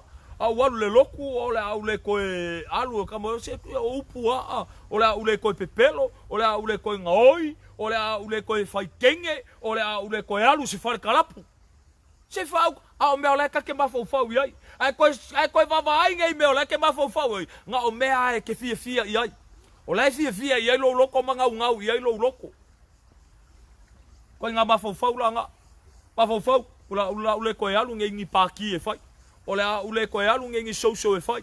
O le ule koe alu nge i le mea. O le ule koe alu i le mea ma le mea. O le mea la ngā wakuku ai ima whapea koe. A se le ai o ia o kou i o. Le ai pau ale mea le wo ulo le tua. Le wo ulo fai kaura kuspaia. Pau ale mea le wo ulo fai kakalo lo mātou tama o i le langi.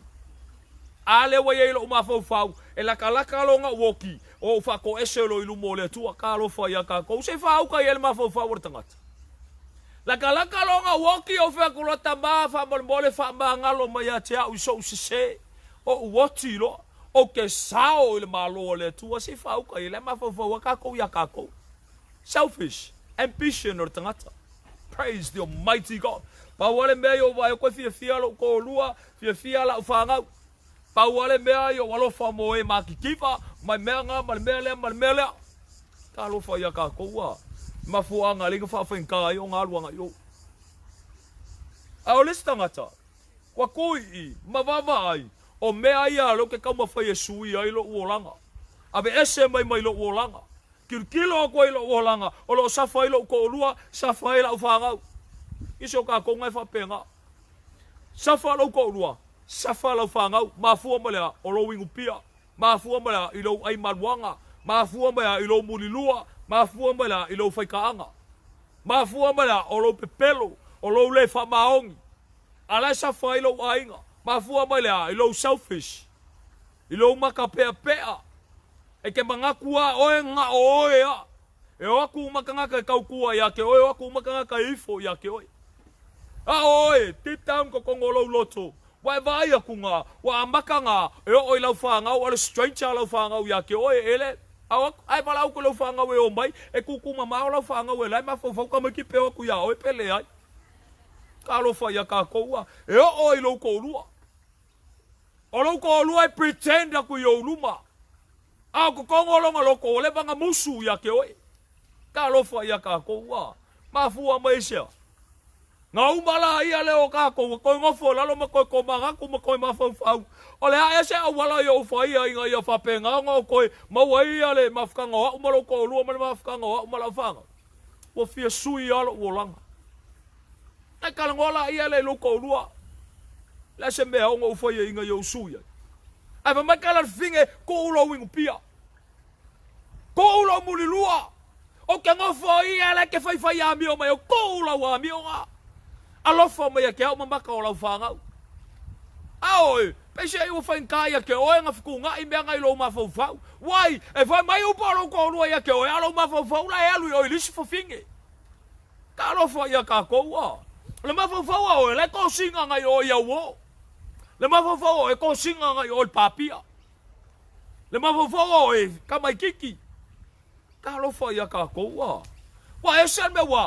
ve so wa inga so lo le mafofo wa fa inga ka ya ke o nga fa ila fa unga wai la nga le ke fia yo ale fo ke fa va ya nga yo wa ele lo me la le me ka kia le o lo ko lua mala fa nga le fa fingele nga fa penga nga faile lua kau kingo ngai lumo le tua o lau fa nga ule nga fa penga ko punga mo le fingele o lau ko lua fa ipo ale nga lu faile lua o singa fe ngai lumo le tua ka lo fa ya ka ko wa ale ya lu ma fa fa ulisi fa finge la ya lu ma fa fa nga ule fa finga ngai lisi ka malo ka lo fa ya ka ko la ya lu ma fa nga yo ika nga kai fa penga nga kai mama o e sea o e mai lo ainga ke lo la kala ya sa bola tunu pele ko kele fo yo isi fo finge fa penga me ka o home wreckers ke nga lo is fo finge o ka malo e fa long ko lo malang fanga e ka ma fa ya sa we nga oi de ka malo le ha wale alu nga yesu e son ko lo ka lo fa ya ka ko ai ma fu mai le aba mafua mai lea, mafua mai fuala au fasainga, mafua mai faikaanga, mafua mai mulilua, nga saula ia le e ngofonga o ilalo, wai malili. Sei kulo wa a. Pa makanga ke enga o elo ko lua malau fanga, ko ke enga o finge la yo. O ia wo ese nga ngofola ia le nga o ilalo. Sei kulo wa peia o sembea fa alele sei kulo wa a. Wai ngofo wa ile lo. O e kanga kasapoko ele se fa uka nga ya ke o. Ngai ko manga kula ia le mai ko kufisili wo fie sui lo wolanga. Wo ko fie fo ilo ko lua mala fanga. A wo le lo pola a wala. Okay. Fa yo fil filinga okay ol pia ma fo anga pia ole ala fo yo. Ole ko fo ilo ko lua mala fanga pia kia yo. La ngai le mfenga lua fa molmole. E fa ilo fil filinga. Praise God. Ni shoka ko le staki il fisili lo lua ke ma fo fa po fel mela ya lua ngai.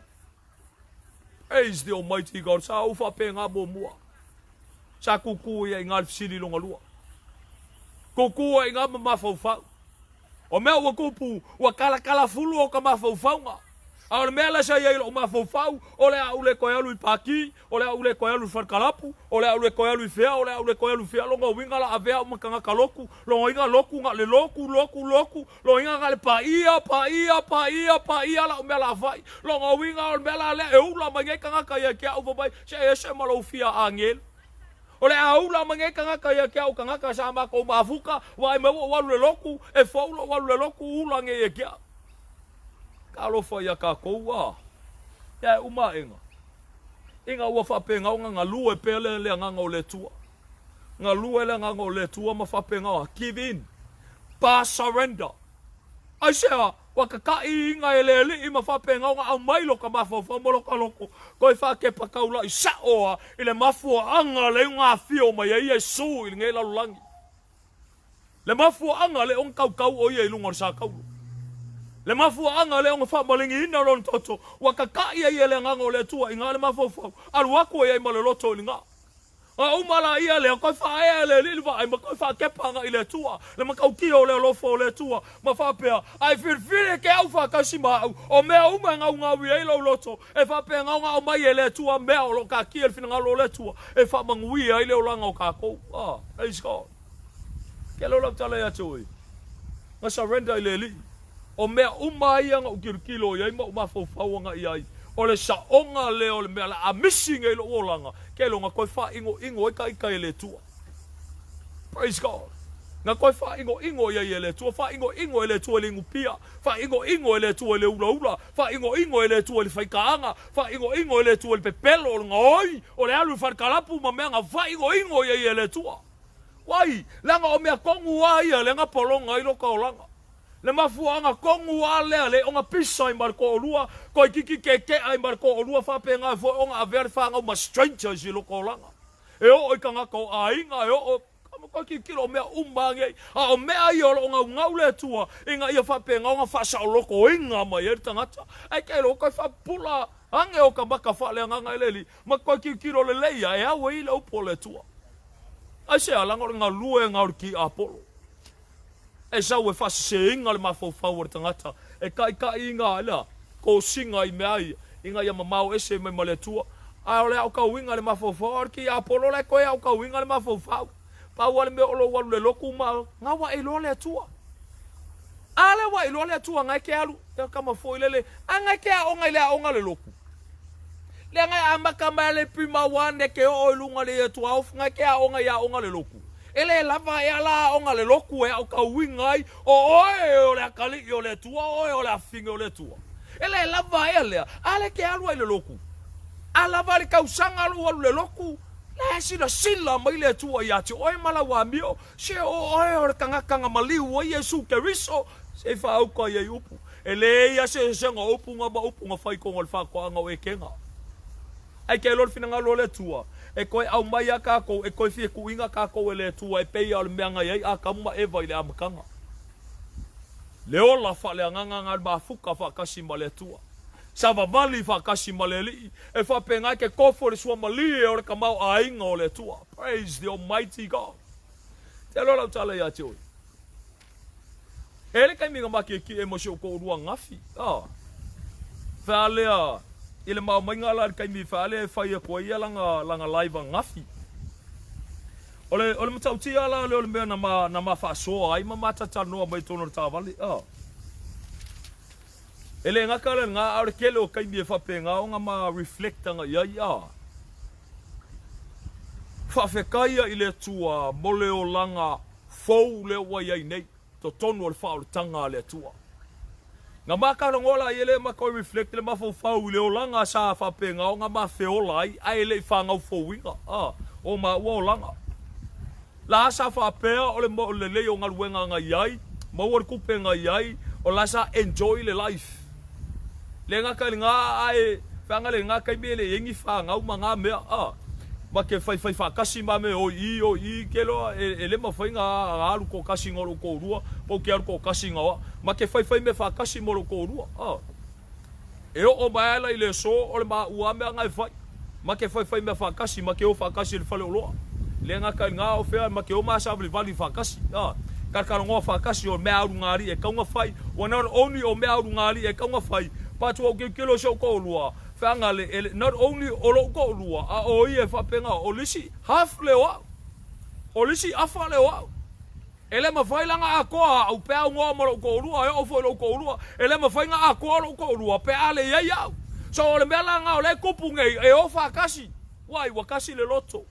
Le lua sa ku whakasi e le tua, wau iei le mawhauwhau, wau iei le loto. Ale winga le whamakalanga. Maka ka ngola i le maka koe mai, o whangalinga whai e ma upu le whawhekaia i le tua. Whawhetai ai le tua mo leo langa lea waka kou whiola ngei. Ia maa ua ian maa ua kalungonga. Whawhekai ai le tua ngei o langa waka whiola ai. Praise God. Wai, o leo langa sa whape ngaonga maa whiola ai, sa whape maa ua sa onga nga. Ngai moli maa winga fo e ngisi o kou. Ngisi o kou la struggle ai kai mini ngei. Praise the Almighty God. Ale winga o le whamakalanga. E koe sa wila loma koe ke pakaula i le tufa ale le whape. Praise the Lord. Whawhetai ai le tua. Il ngei o langa, au le o langa ngei, sa au kui fafoi, o mo mafau fau, e whapea, e tele i o meo le a missing e ka ika. Kele o mea la sa ka whaia mai i loka o langa i kingo, o le a misia ngei a keau. E kei loa, nau. Wa a kili aku lo u fia fia, ma le maa ua fia fia, i le o langa le eri, kei mi ngei ngale o langa langa iai o. Pau ale mea sa fia fia e ka ika i o, wan mea le alu i pāki. Paul mele sa fia fia, o le ingul pia. Pawanga menga ko fia fia ai. Au se upu i loka wa ai aku, whangale loka halu le maka whanga, po loka halu fo ilele se ka elenga pe, o se ki e ka avale fo ilele, ma kou frupe ka kisa wali vali mai whai kongor ngei paka se kurou wa. I have come to appreciate every single moment of my life. Why? Because of the Lord. Praise God. E o oi ka ngaka surroundinga ka ika o a whape ngaonga. Kiru anga iai.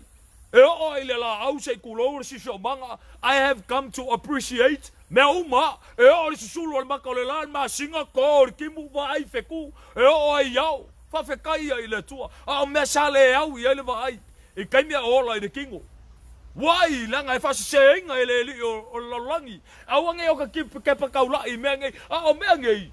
O mea nga whai e le tua. E o ele vai kawhi nga whai e le tua. La au nga whai e le tua. Ale makau ki ala leo le lofa o le tua. O mea uma. O lo whapenga nga uphold e le upo le li. A le pale li o ngaluenga. Ma le kaula inga o ngaluenga uma nga whai e le tua. O ka ngaka iei oi ma. Praise God. Le makau ki ala leo le pale li o ngaluenga le tua. E oi nga lofa le tua. I mea uma nga ia whai a. A le whasiri silinga o ngaluenga. O e mau. Praise God. Al whawhkai le tua. Al ko ke lau iso kako. Ele o au i eile vai. Wai ngai ke pe pelo i liska ngaka. Ngai ke fia fasi i liska ngaka. Ke fia whaile me valea i liska ngaka. E te o awa e sola ma le ko olua i liska ngaka. Awa ngalo ia ke oi. O le paleali o ngaluenga le tua. O le kangaka ngai a whaia. Le mafua anga le o nga kuolo nga mamalu. E sao o ia kau kau i runga sa kauro. Le men koe wha kepa i ele li. Se makau kia ke le lofa o le tua. Inga ia awa nei whanor tangata. Praise the Almighty God. Koe wha kepa i ele li inga. Ma whapenga koe wha lau kele ele tua le pupula. Wha loloko ele tua le wa aiwa pupula ma ka wha le anganga. Vi ia le li. O le mea langa le winga o le whamakalanga. Ele maa ua wha soa mo so korua. Ma koe ki kilo la ia le i maa ua wha ngau se kulo ua. O mea lofa mai le tua. O fuai o le manava o le tangata. Praise God. Pea ola le ngasa o le kangaka i lumo le li. O mea la i e plesa i e le tua le tangata. E le wha pea o lo ngofo i le whanifou. Mau ala u ka wale fou ngai wha maila i a leo o wha manguia le tua. A le e sau ka wale ngai wha maila o wha manguia le tua. Leo nau ka lofa i a ka kou. E ngalo i a ka kou. Le mea lofa le tua ngai o fo inga marika ngaka. O Yesu Keriso. O ngalo i a ka kou le mea lofa le tua. Le manguia leo le tua nga winga mai. O lo ngalo pele kwa kasi. Le nga maliu. E lunga o sa kau. Nga sui kulanga i a te o e sui tulanga i a te. Praise God. Al whawhkai ngai le li. Le winga al whamtalanga. E ele kai me ke si passed through everything. Wai langal makau ki o le alofa o le tua i a te o. E so kai whakuaska mai kala le a. Ko kele o ngiso kako. Se kulo wape o kangaka e sa whai mai kua i. Kako. E kiu kilo lo kangaka whape le o ngilo ku. Whai me kako kangaka whapau pau kangaka ia. E ke lo lau kale ia ke oi. E ke le iloa o le sa whai mai o si kangaka o le tua. E ke le iloa. Ka alofa ia kako. Al mea wakupu. Ua fua uma e kako. Mea uma le wa ia kako. E meso le olanga o kako. Ka alofa ia kako. Ua. Mea kongoanga le whai mai le upo le li. O le judgmental o le kangaka. Moa le mea lea, o le whamasingo o le kangaka. Ai whamaya, eu ese mo le uku poko po le o ngā la aunga i lo maka. A e lola eu ese le o ngā la aunga i lo maka. E le mawhai o ngā e le leo, e le whakangai ngai e le tua. Al ka wala nga le hampolo ka ko loko. Nga ilola ia le ka ko. O le mele kupu mai o. Praise the Almighty God. Al whafkai ngai lo tato moli. Kei lo. E ele kei me whame ka ko. O ka ngaka le ka ele o ngi loko. O ka nga ele o ka ngaka o le tua. E aunge ngalo ya ke o ya ke o ka ngaka ngai ke alu le loko. Ele o se akali i o le tua. Ele o se afingi o le tua. Ngai ke alu le loko. Ele se ngolo o langa ma le o langa o lisi ka ngaka le kuba o ele o alu se loko. Ka lofa ya ka ko. Ale mentality o le mafau o la iai. E kukusa la le mafau o ka ngaka la yo. Ma le mafau o oi. E ke alu ile loku ngai ala ngofo yo pa wale me ole sisila mai ile tua ka lo fo ya ka ko wa awa ngalo ya o ma le me nga penga ka ko le lo me sia ka ko sabo e fie ke le fa vi fa mai o ka ko ka nga ka lo loku mai ole me la ngo fa lo ngo me ke mi ngo kupu wa e fa mai fa nga le kua wa ma vai aku kua sa uri sa nga kupulanga ma sia nga kupulanga e o fo ya u sa ka kingo fo fa penga ngau ka ko wa sa boka nga kaloloku mafua mai sia langa sawa mai lisi kuli mango le moku e ka lisi kuli mango se kulowa sawa mai ole puleongo se pa ia oi kumbu fa mai ngau fa le sa ma ka nga kaloloku uma kalo fa ya ka ko er kasil pa single population na sabo e makau ile tua ale iva sfuru iva pa senge o ka nga ka sabo le ma se makau ile tua kalo fa ya ka ko wa alo ko fo ka ko fu ai fa penga ongo ka ko ngo fa nga kali ilangi se a or ka ko malo ol malo ka ko nga kali le langi nga fa penga ngo ko nga male langi le a or ka ko malo ya nga fa pe wa sa bo wole ba sala bo sa bo ilu mo le tua ka lo fa ya ka ko wole ba nga fa la nga sa bo a ko wole ba nga ola fa pa ye nga sa bo ala mele ku ka lo fa ya ka ko nga le o le lo ai vai mai ngai se kulo wa pe alen le vale le fale olo nga saule o lo ke e alu nga o kalfa kaile ya pia polo ke e le alu lisi kalfa kaile wa ko nga kuai o ya ka ma foi le ko ki kofu ngo ma farisa e o foi la ngai la sai sa bor kai mi ngai wa saka ele sami saka ele vai kafe sanga ko ka kalangi fale olo wa ko fo i ar kapu nga ya sa bo ya soya alfisili o suia ile o langa o kangaka. Alfisili o la makaka o kangaka ile tua. No, ka lofa ia ka koua. Praise the Almighty God. Ele ti temen o ilo pela o e mara fusiua. E ke ola whapa ia inga ilu mo le tua. Ele ti temen lo walu kongos farsa. Ngai whapea ila ia la waka o le kalima la finge o le tua le ai. Fale longa la ai polonga. Fale longa ele o pula maka fale anga alfisili e fi sui alo olanga. E fie sui alo ola. A faila fie sui alo ola. Pa male o poleli. O me piko sili o nga kaua. Ele kaua le pepe kome. Ele kaua le pepe tomeina. O me piko sili o na taua matatau le olanga o tangata o toe. Whanau fowina po le whafowina ya ke riso Yesu. Me piko sili o nga kaua. Praise God. Fie kausanga karunga elu le lotu. Ka alofa ya ka koe o ya. Unga ora kupu i whainunga nga walu le loku. Alu le loku. Al pa wanga la me fai. Ngale alu le loku. Ka lo fa ya ka ko wa. E o fa engisho ka ko. Ngale o ai le loku.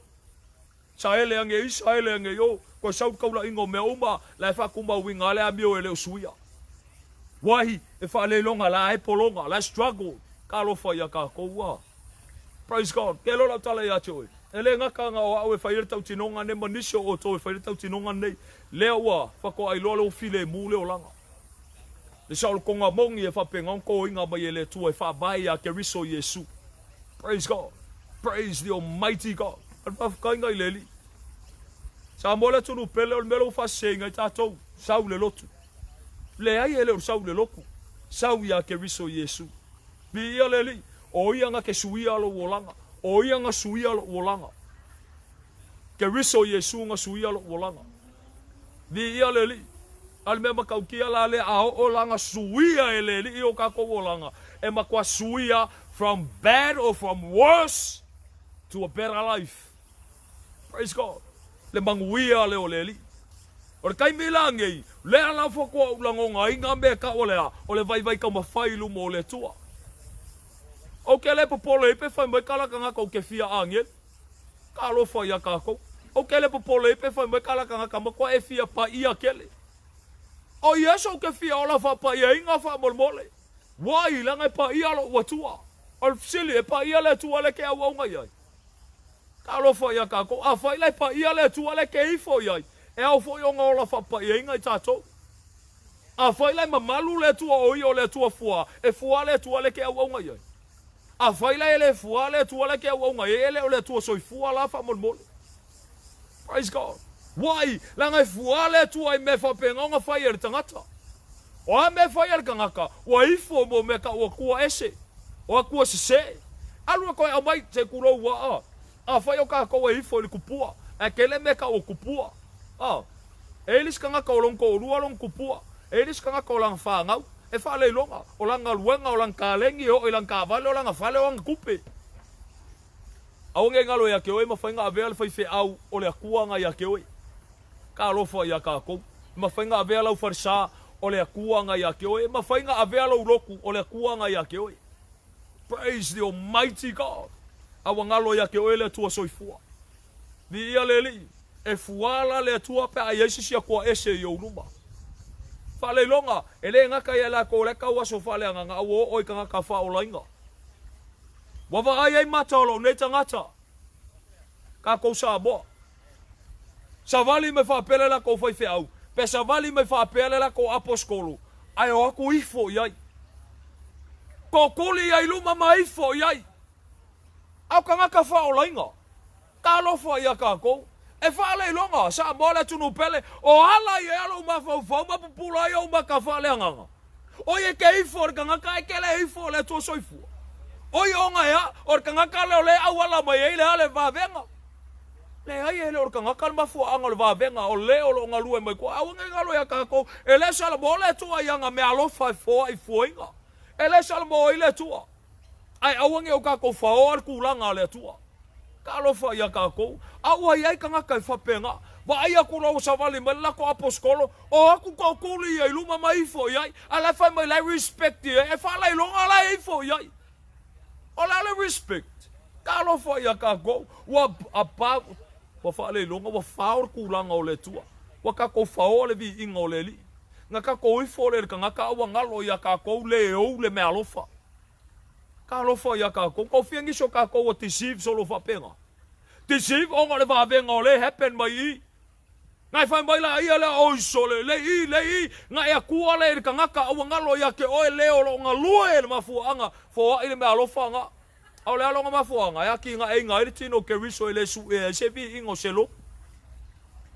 o ila le kele nga fai ki o I si vaenga a fai la o ele me alo for fa balolonga la me kele alwe o fa ma e fai fa balolonga o fa ma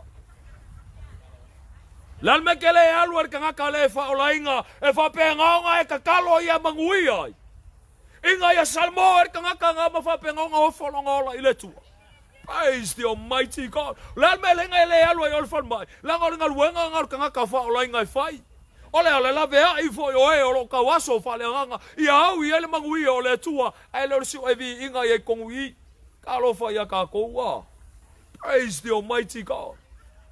E ngi so ka ko fa le longa le loku la ke fa pe wa sa loko. Ai fa le longa ga ko fa polonga ngai o konginga. Deceive solo e ka ko I.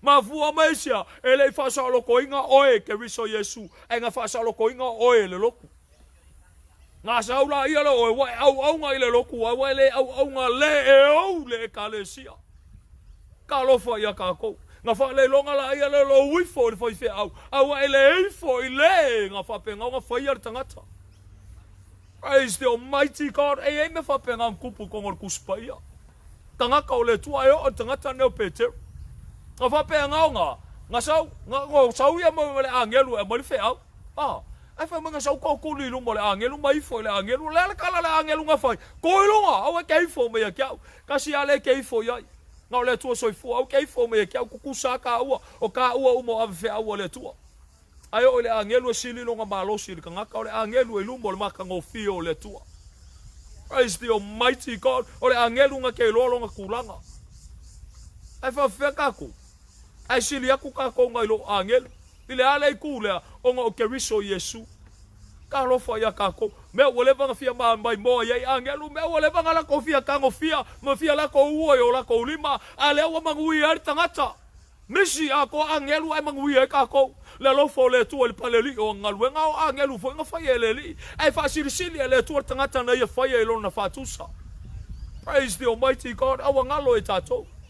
Ai fa le longa ai ko kikilo la ia le sa mole tunu pele fa le longa leo lo ngalu e mai kua. Langa ile ngalu e fa penga le tu angalu le tu e lo langa ai ke lo hampo lo loto ai ke lo manga ia lo watua. Vi ia le li ese malo na matango fia sa mole tunu pele. Praise the Almighty God. Ang isyo menge e fa le longa la fela sa isolo yo ka ko langa. Mafu anga le onga.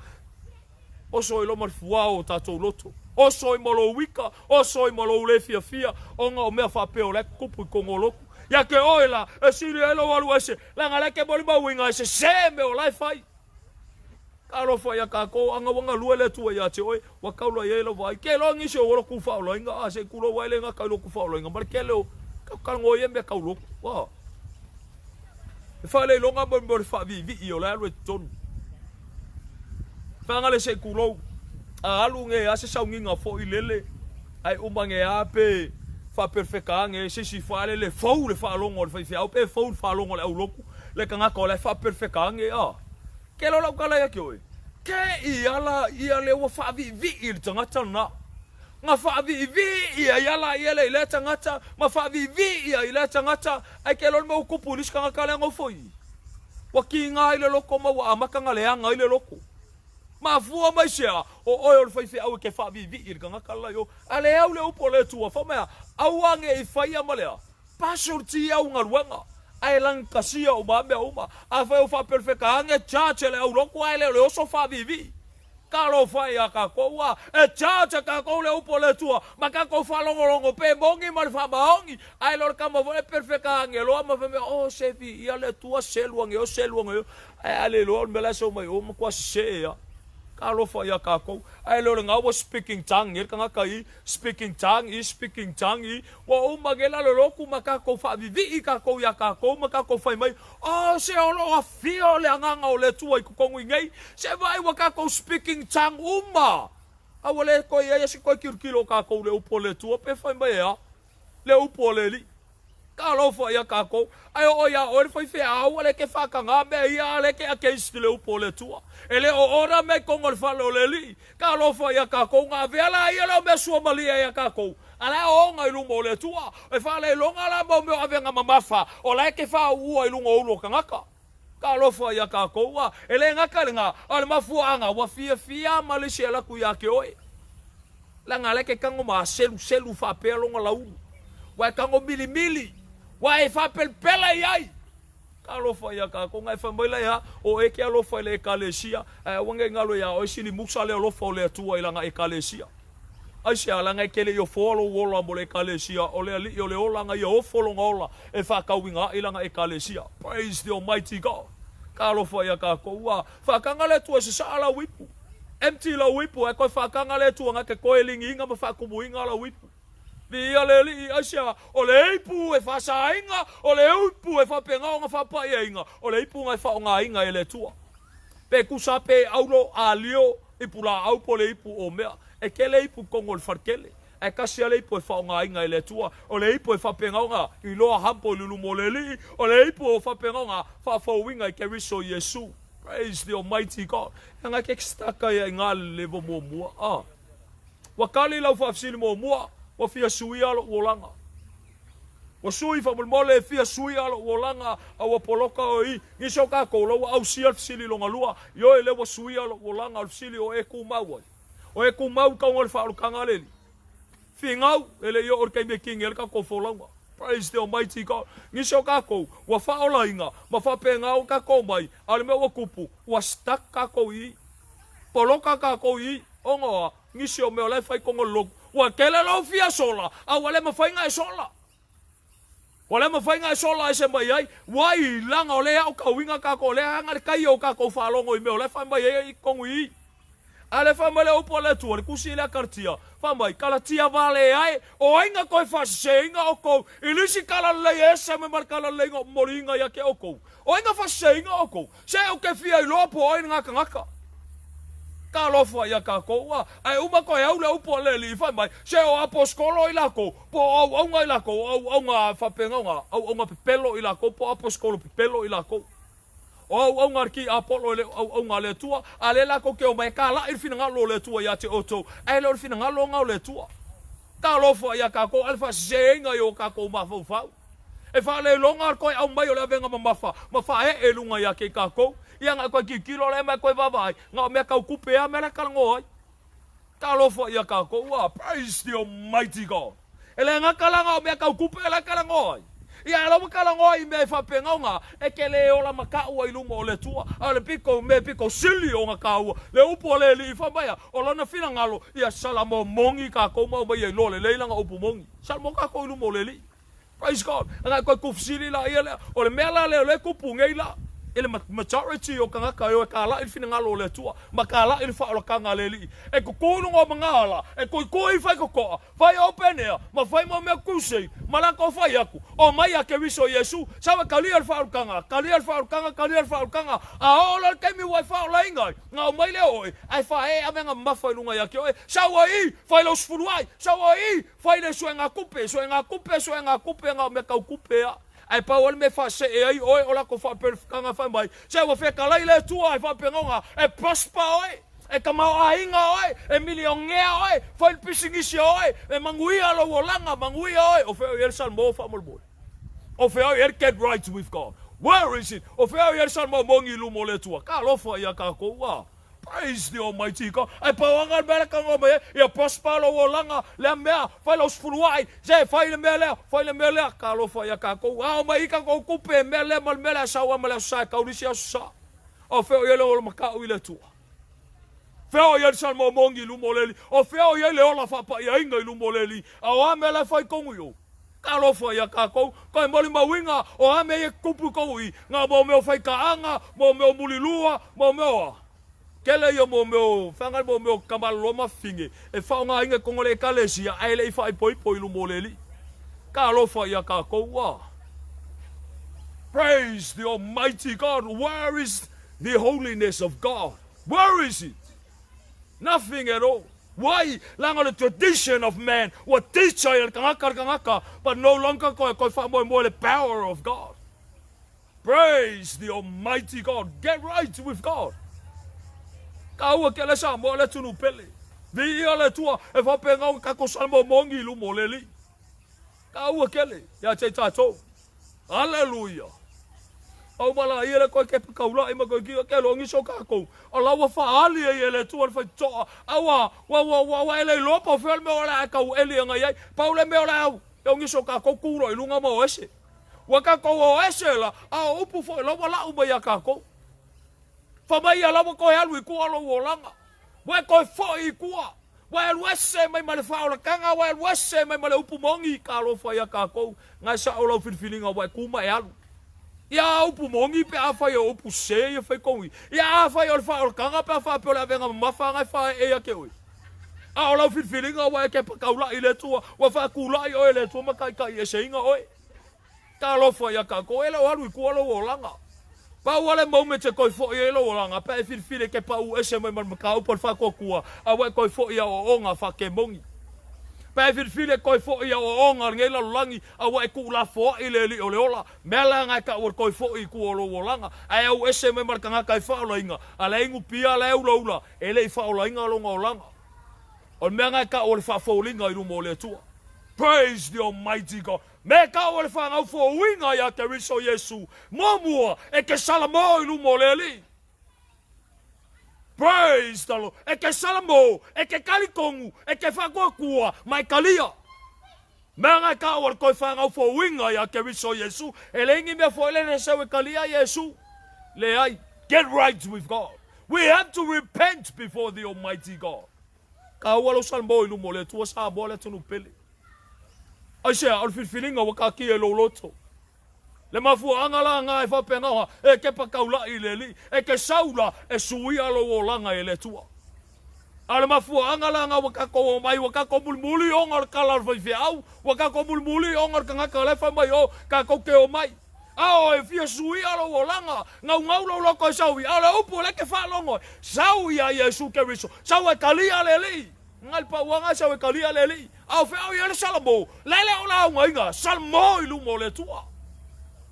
Praise the Almighty God. E ka ua kele ka ko salmo ilu mo le li.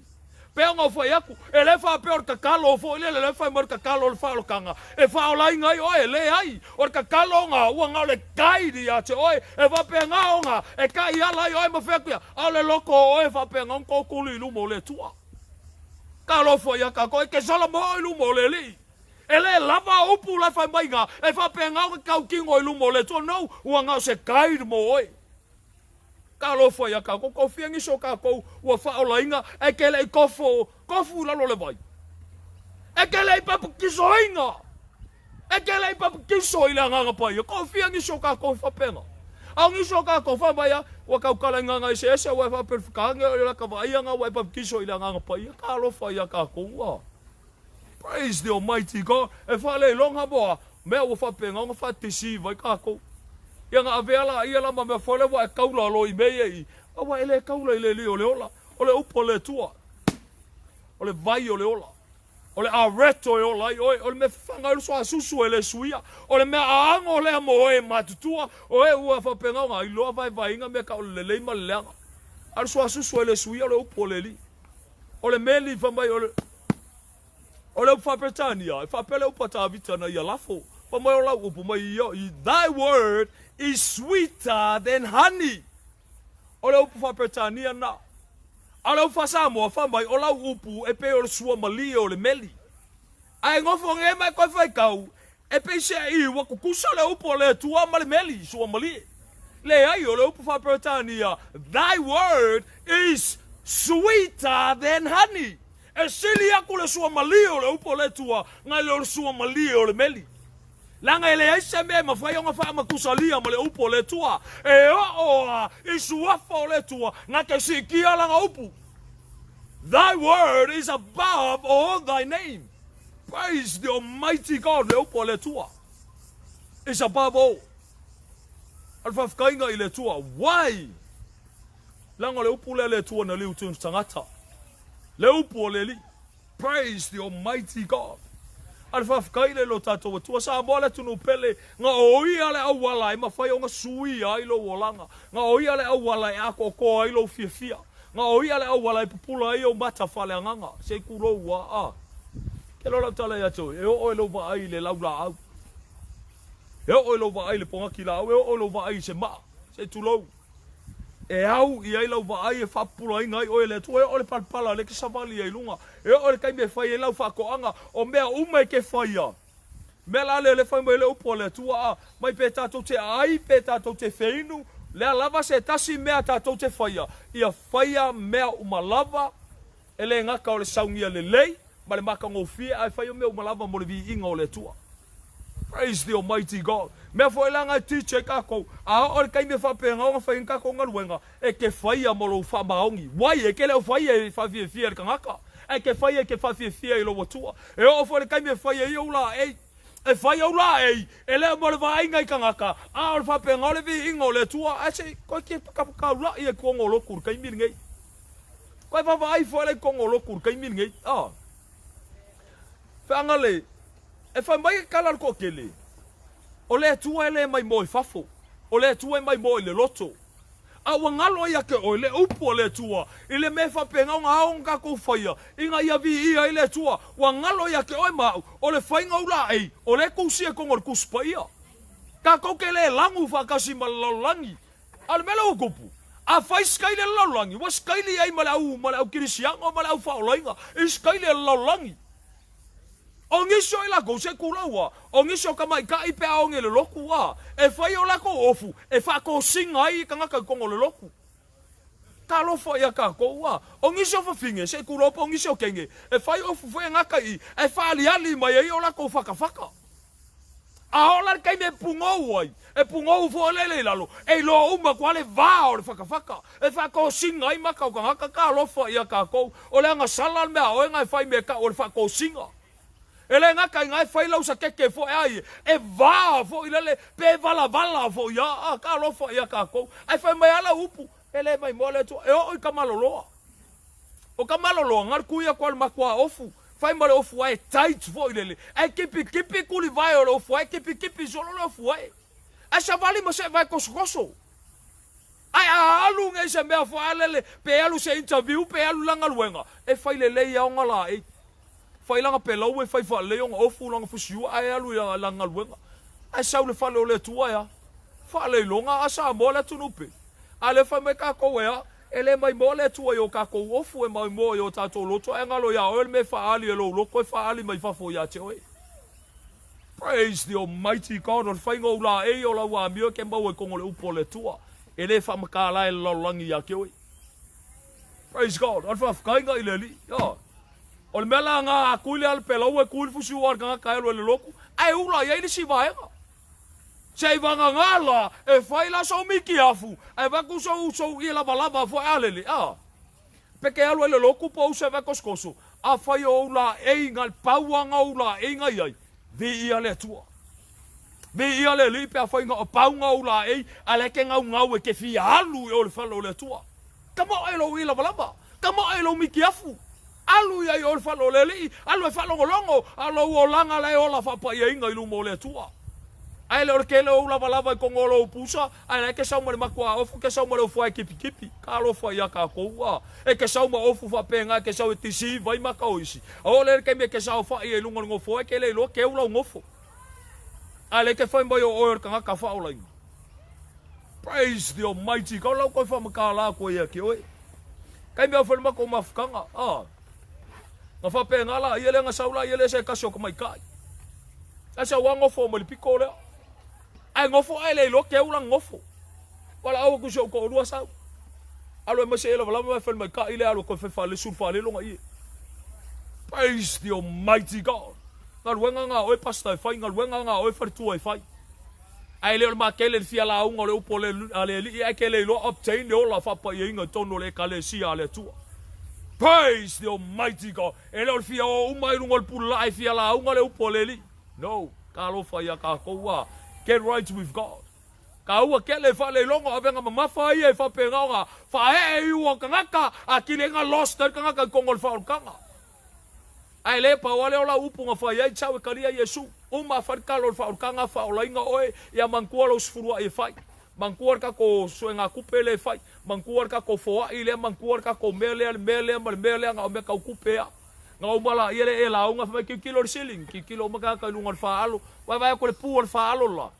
Pa me ka I ya o kupe fa el mela alo sili la lo ku fel kupe ngai kongo la ukanga ala kupe le ko ma ko kanga la usfuru ai fa ya ta lo fa ya ka ko wa e fa le longa bo le al maka pe.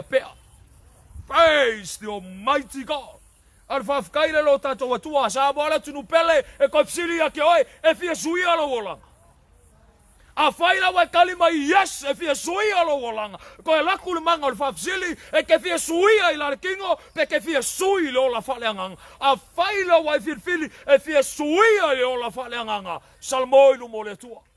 Get right with God this very moment. Salmo oi lu mo le li au ke va ilis kangaka au ke pa kaula ilis kangaka engalo ke pa kaula ia ile tua wai o le tua ngai fa pula oi ile me fa penga fa sa lo ko inga oi ai se ala nga fa sa lo ko inga le tali e ke sa loko ma le fa maoni. Praise the Almighty God. He will set you and set you free and you shall be free indeed. Praise God. That is the word of God. Ole upunga leli pe karkongo li si vaenga pe le karkongo li si vaenga a oe le wa fa longo le upole tua. Praise God. A fai le fia sui alo wolanga I le ola fa le nganga e fa akoko inga o ele li e ka wambia ko inga o ele mano toto Yesu e fa pengaunga kai inga o ele nganga pa ia ma fa pengaunga ka winga o le kali imala fingo le tua o mea uma ngau I lo wolanga e fulfill le tua me nga o le mesa misi ya te oi o le kulanga ngau le tua ya te oi.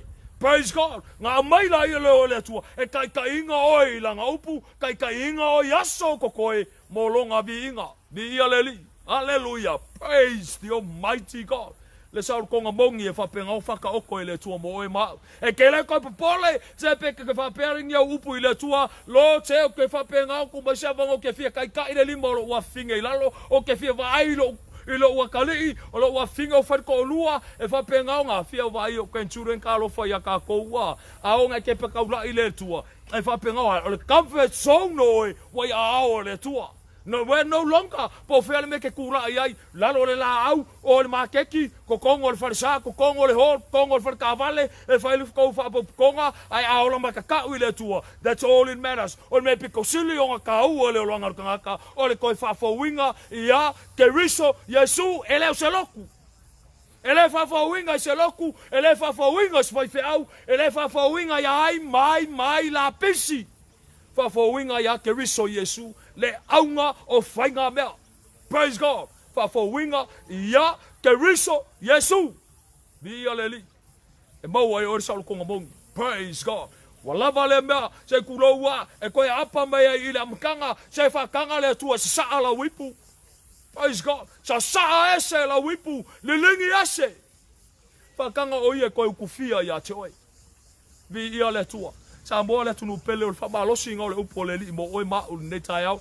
Le nei au auli, ngei a fiafi, po le alawa ngei kula. Get right with God. Wa o le kaimi u whape ngau ngā, kele mo me ka o le tisi wha solo a koka ngaka. E leo ka kou uma. Ku mau le whaorkanga le li. Ku mau ia au malosi o le tua. Ku mau I longa manga, malonga mata ngō fie. Ku mau I langa upu mongi. Praise God. Tu mau I le taitainga le ngangpa I o le tua. E ke kofo e longo sua malia ngā. Pe a ore kaimi ke whapengau ngā. I come to learn to obey the word. But kaimi e whapengau ngā I kua ke whawhiwhi e lo tua. O a u se ko lua se kulou mangisi o I la tauna. O moli mau ia o ai. O vavenga o le tua o mako o langa. Ke lo le vavenga makaukia le tua ngā whaia ia tea. Ngā whaia moa. O le suia le o langa. Ia ke ua lava ma kokoe ma whaulai le makaukia o le atua ai le ngaka ia ngā. Praise God. O ia ngā suia o langa, o ia ngā whasa o loko mongi ia tea. E ma whai ngonga I whaia ia te oi, pe a whai e ke whakanga inga o ia. Vi ia le tua, vi ia le li. Sa moa le tunu pele, na whapena o na. A whai wa, whangale a whai wa e wa I whirwhili e ke fia whangau fo winga ia ke riso Yesu. Le mawalo wa no te whatu ia te oi o te talo o te whatu ia te oi te muli mai ai. Ua ngā o le guide le mo oi. Mai maue, te loa ele nau o le loto. Mai maue pe anga whapea o le ka ke whafsangai.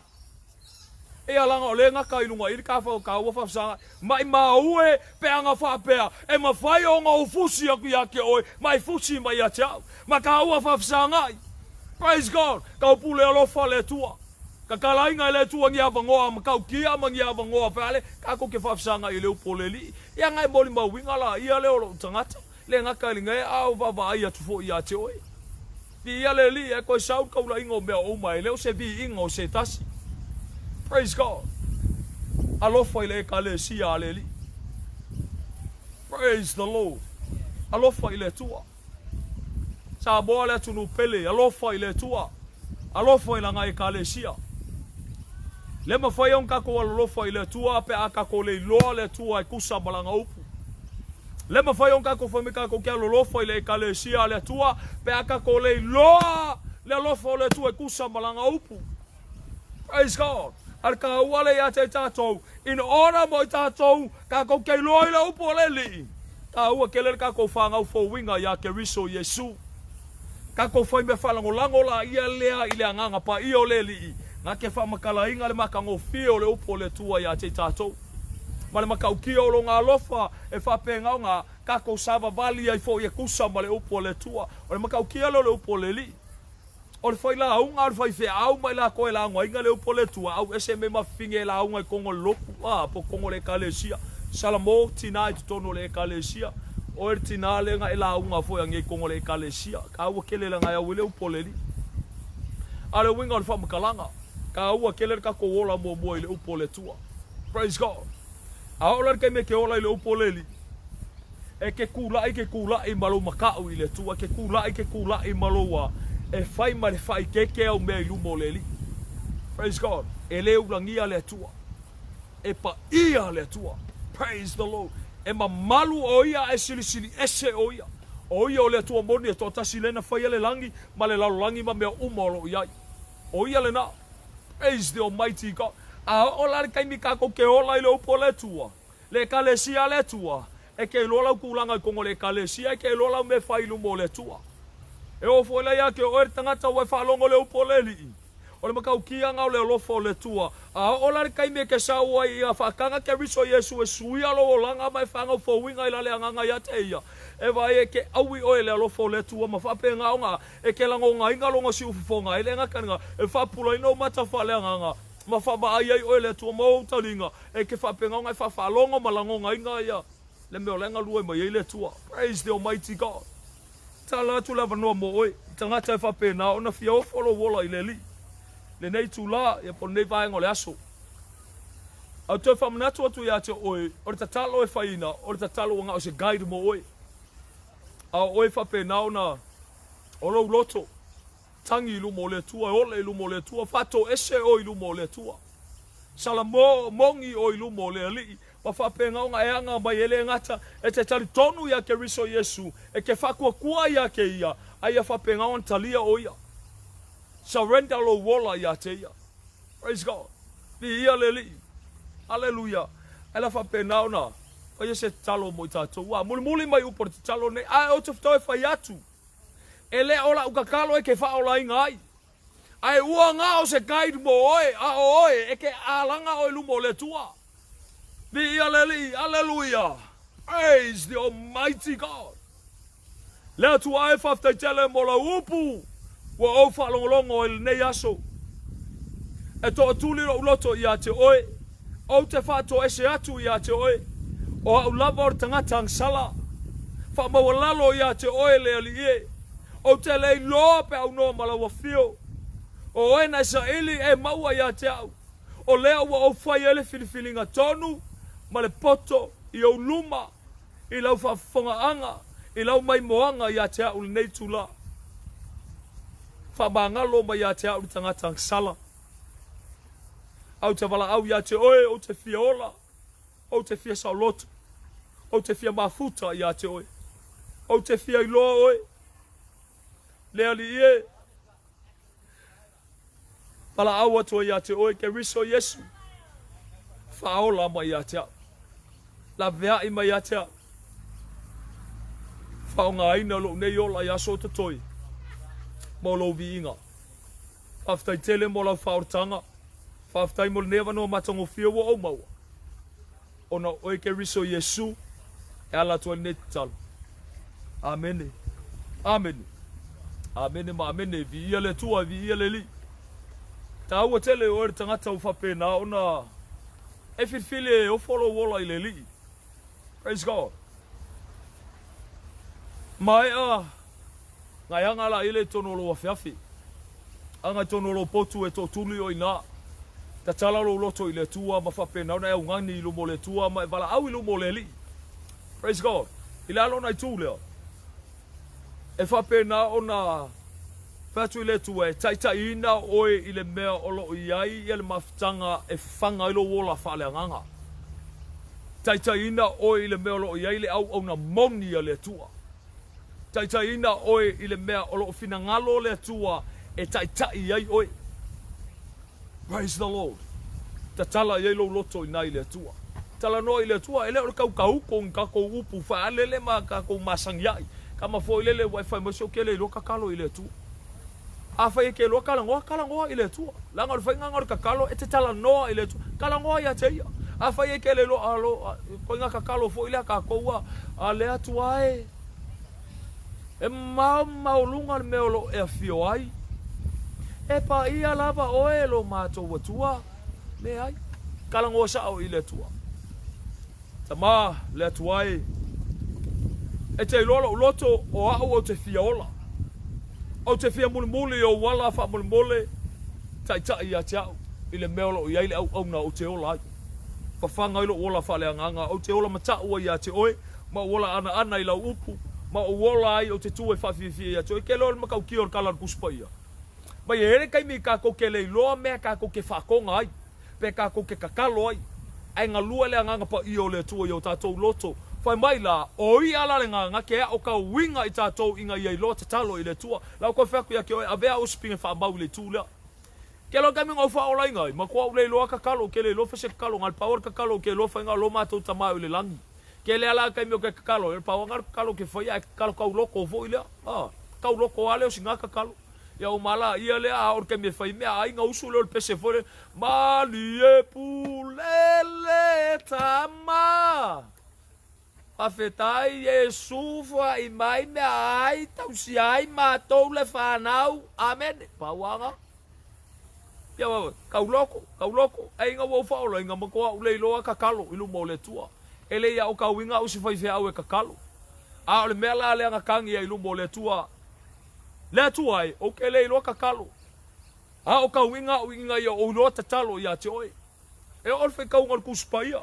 o ke le lo fai ka se kuspaia a le unga ginga le loko ilu mo le tuai o ke fia lo fai ka lo kuspaia a o ka winga o inga ia o lo fai ka lo kuspaia fa o ka ia o mea e vi ia i le tua inga ia o ka ko laka ia i le li e fulfillinga i le tua praise God ia i le o ka kalo fo i lele le tua e fia mau asa o ka vale fo ki nganga ia i lau ka vale ala fo wa e manga o ilisi ka vale siri aku nga ka vale ai lo nga ki nganga ia i le fale o nga ki ngofo ai le tua e ka fia mau asa ka fale fo ia nga o malola e fisili e vi ia i le tua pe vi ia i oi ai vi ai le tua amoa ka lo fa ya ka ko wa sal mo lu moleli praise the almighty God hallelujah te mai fa tai tele mo la upu wa fa pena ma to fa lo ngoi fa tai le le fa pena ole to ti ma tai no ma to penga le nga tai le to fa te pata lo yo ma to le me ona ma to ola ma sa ba valia praise the almighty God Waftai tele lo mato watua ilo walofa mo lo famaoni ya te mato. Waftai tele le ie lor fliu ino mato wola kaula ya te oe vi ia oe famabau.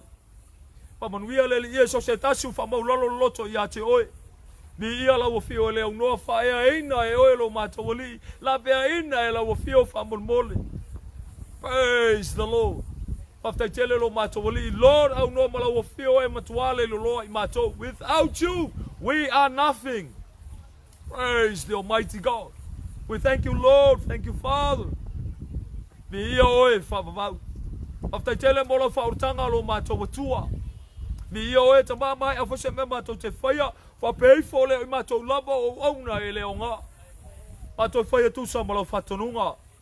Whamanuia oe se o mato atunu pelo Samoa. Lo talo ia lawe ina niso i lato. Whapula ina mata whale anganga whasa loto ina e lau fio whamulmole. Pamanuia le aingon fatotua le ie ina yola tutu mau ya te oe la upumoni e tue fafifia la ufio yaso toe lo mato tua. Toa la utala le lei lo mato wali. Praise the Almighty God. Pamanuia le ie o mato uso to fafino sa waina o no le upumoni. Pama fanfana la ufio famolmole lo mato wali. Niso ila to upuia i mato fai mato ono lo fina ngalo. Pama ngalo ila to le ie. Atalo la vea ia te ila to. Wa wala to le lo me wala to faia lo mato watua. Pa manuia la wafio le li nei vai ai. So se tasi wa maua ne pon karame lo mato wali. Lord ngaluene ngalueifo pa yane pa ifo le li. Bi ai o lo mato watua. Oi fa se tasi o talo le li es fa malolonga. Lord pa yane au fa malolo le si mato te suru yai. Wana o la wafio fo mai o fo mai. Le li eu tu fia e lo mamalu malo matango fie. Filo wa ina le vai le malos. Tu taula maonga le ola ya te oe lo mato watua. Fa pei fo le mato loto e fa ftai tele le ie mo lo fa malolonga le mana o lo suafa. Ke riso Yesu. Vi ia oe. Fa ftai tele lo mato wali fa manuia fo ile auso. O fa pe nao na ngafa fo i male live le ie nei aso. Fa manuia le tua inisio le auso ia tama.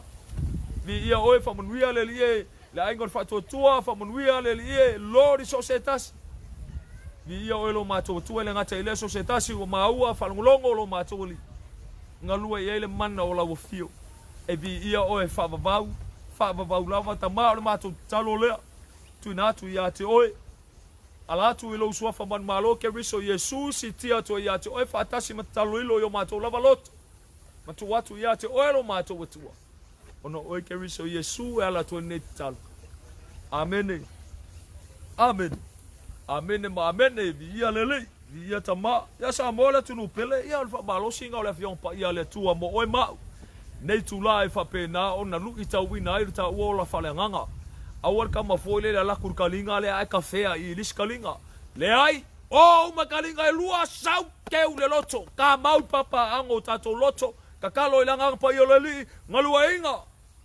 inga yo fa penga nga ka penga inga tato e ko fa kafel mo yoleli ola e tu sa mo le poleli mas ka fa mo yetelele tu ela fa saunga la mai moanga ya wa foi toenga fa mo yetelele tua Omanuia foi le tua fa ngato na I fo ya lo malir talinga fo ya tamaftanga ya por sua ni leli a mele ngata ila ya batu fo fa malo man fa sta ya ila to uma wa fa pena no mai mo mai ta to por kalame praise God fa sta tele mo auto tau sanga mo lia fo ya ma tau sanga sitia fo ya wa fo ma to ile ngata ila ma au pa ya omanuia tele le tua ya te auto praise God le ngata ila to uma fo our comment mai fo il nei tula ya pol nei fo I nei fo I live stream fa mo nui telele tu ya te oto upu fala I au upu fa malusi au upu fa pena no tau tino I lumo le tua fa mo nui le tua ya te oto ni ya tama ye le ngata I fo I lea ya avatu va alfa malo mal fa tai fo I pa anga masani fo tato por kalame fa mo nui telele tu ya te oto vi ye le ya ele ngata I fo I lea ya la fiafi fo ana nei pa pulolo fa le tua au le jola ma se malosi le tulai ono ile fiafi le taimi a Brisbane Australia e fa pena na fa wa wina ile tato por kalame olo fa pena na fula wa ia fiafi o sata tasi to mo wa fo se tato filo inga ia pa pulolo fa le li e au lia tu iai ia a fai ka ko kele au lia tu make sure wa sa ola filfilinga ilu mo le tua ako kele lo ali silima mingu ke tato wola I make sure ua sa o la filfilinga ma ua tonu la filfilinga I lumo le tua to fa mnatu ya te oi e ngisi wo ngo fuku la lo lele e ngisi wo mali liu o lo la kofia mo le vano lo se e tato why e ko ka longo fa mnatu sa bola tunu pele le uso ele ko yesal mo ko ku ngau ele fa pe ama liu tangata nga ngofolo ka ngakale ola ka kalo mor ka ngakale inga ia saufanga I le malo le tua le ai o le pikola au ngar ka ngakala ba ia nga ke faia a ola ka mo ku ua I le malo ma ka ko vala I le kingo ia ke alua oe malau ka kingo nga ka kingo ai kalo fa ia ka ko ua ia fa mo ia telele tua ia te o tou sa mo le tunu pele wa yo le vi inga fo I le tua au te amai se vi inga ia te matou ele o ma ko we o le vi inga al fa fta ile tua o fai ona fa nga ino ma to tangata e fa ka fele mo wi o le li praise God o le vi inga life up na to to ala nga ina o le vi inga le li ave la fa fta ile tua e paki mai amenge mai hallelujah ona o le tua praise the almighty God ai fa mo wi tele le tua ya te oto ona o swafo Yesu amen amen amen amen and God bless. Praise the Almighty God.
Sama e umata ia te aero uali o lo suafa ia le fama lolonga o fara valava ua o malolo ai o lo lele ua o lele ai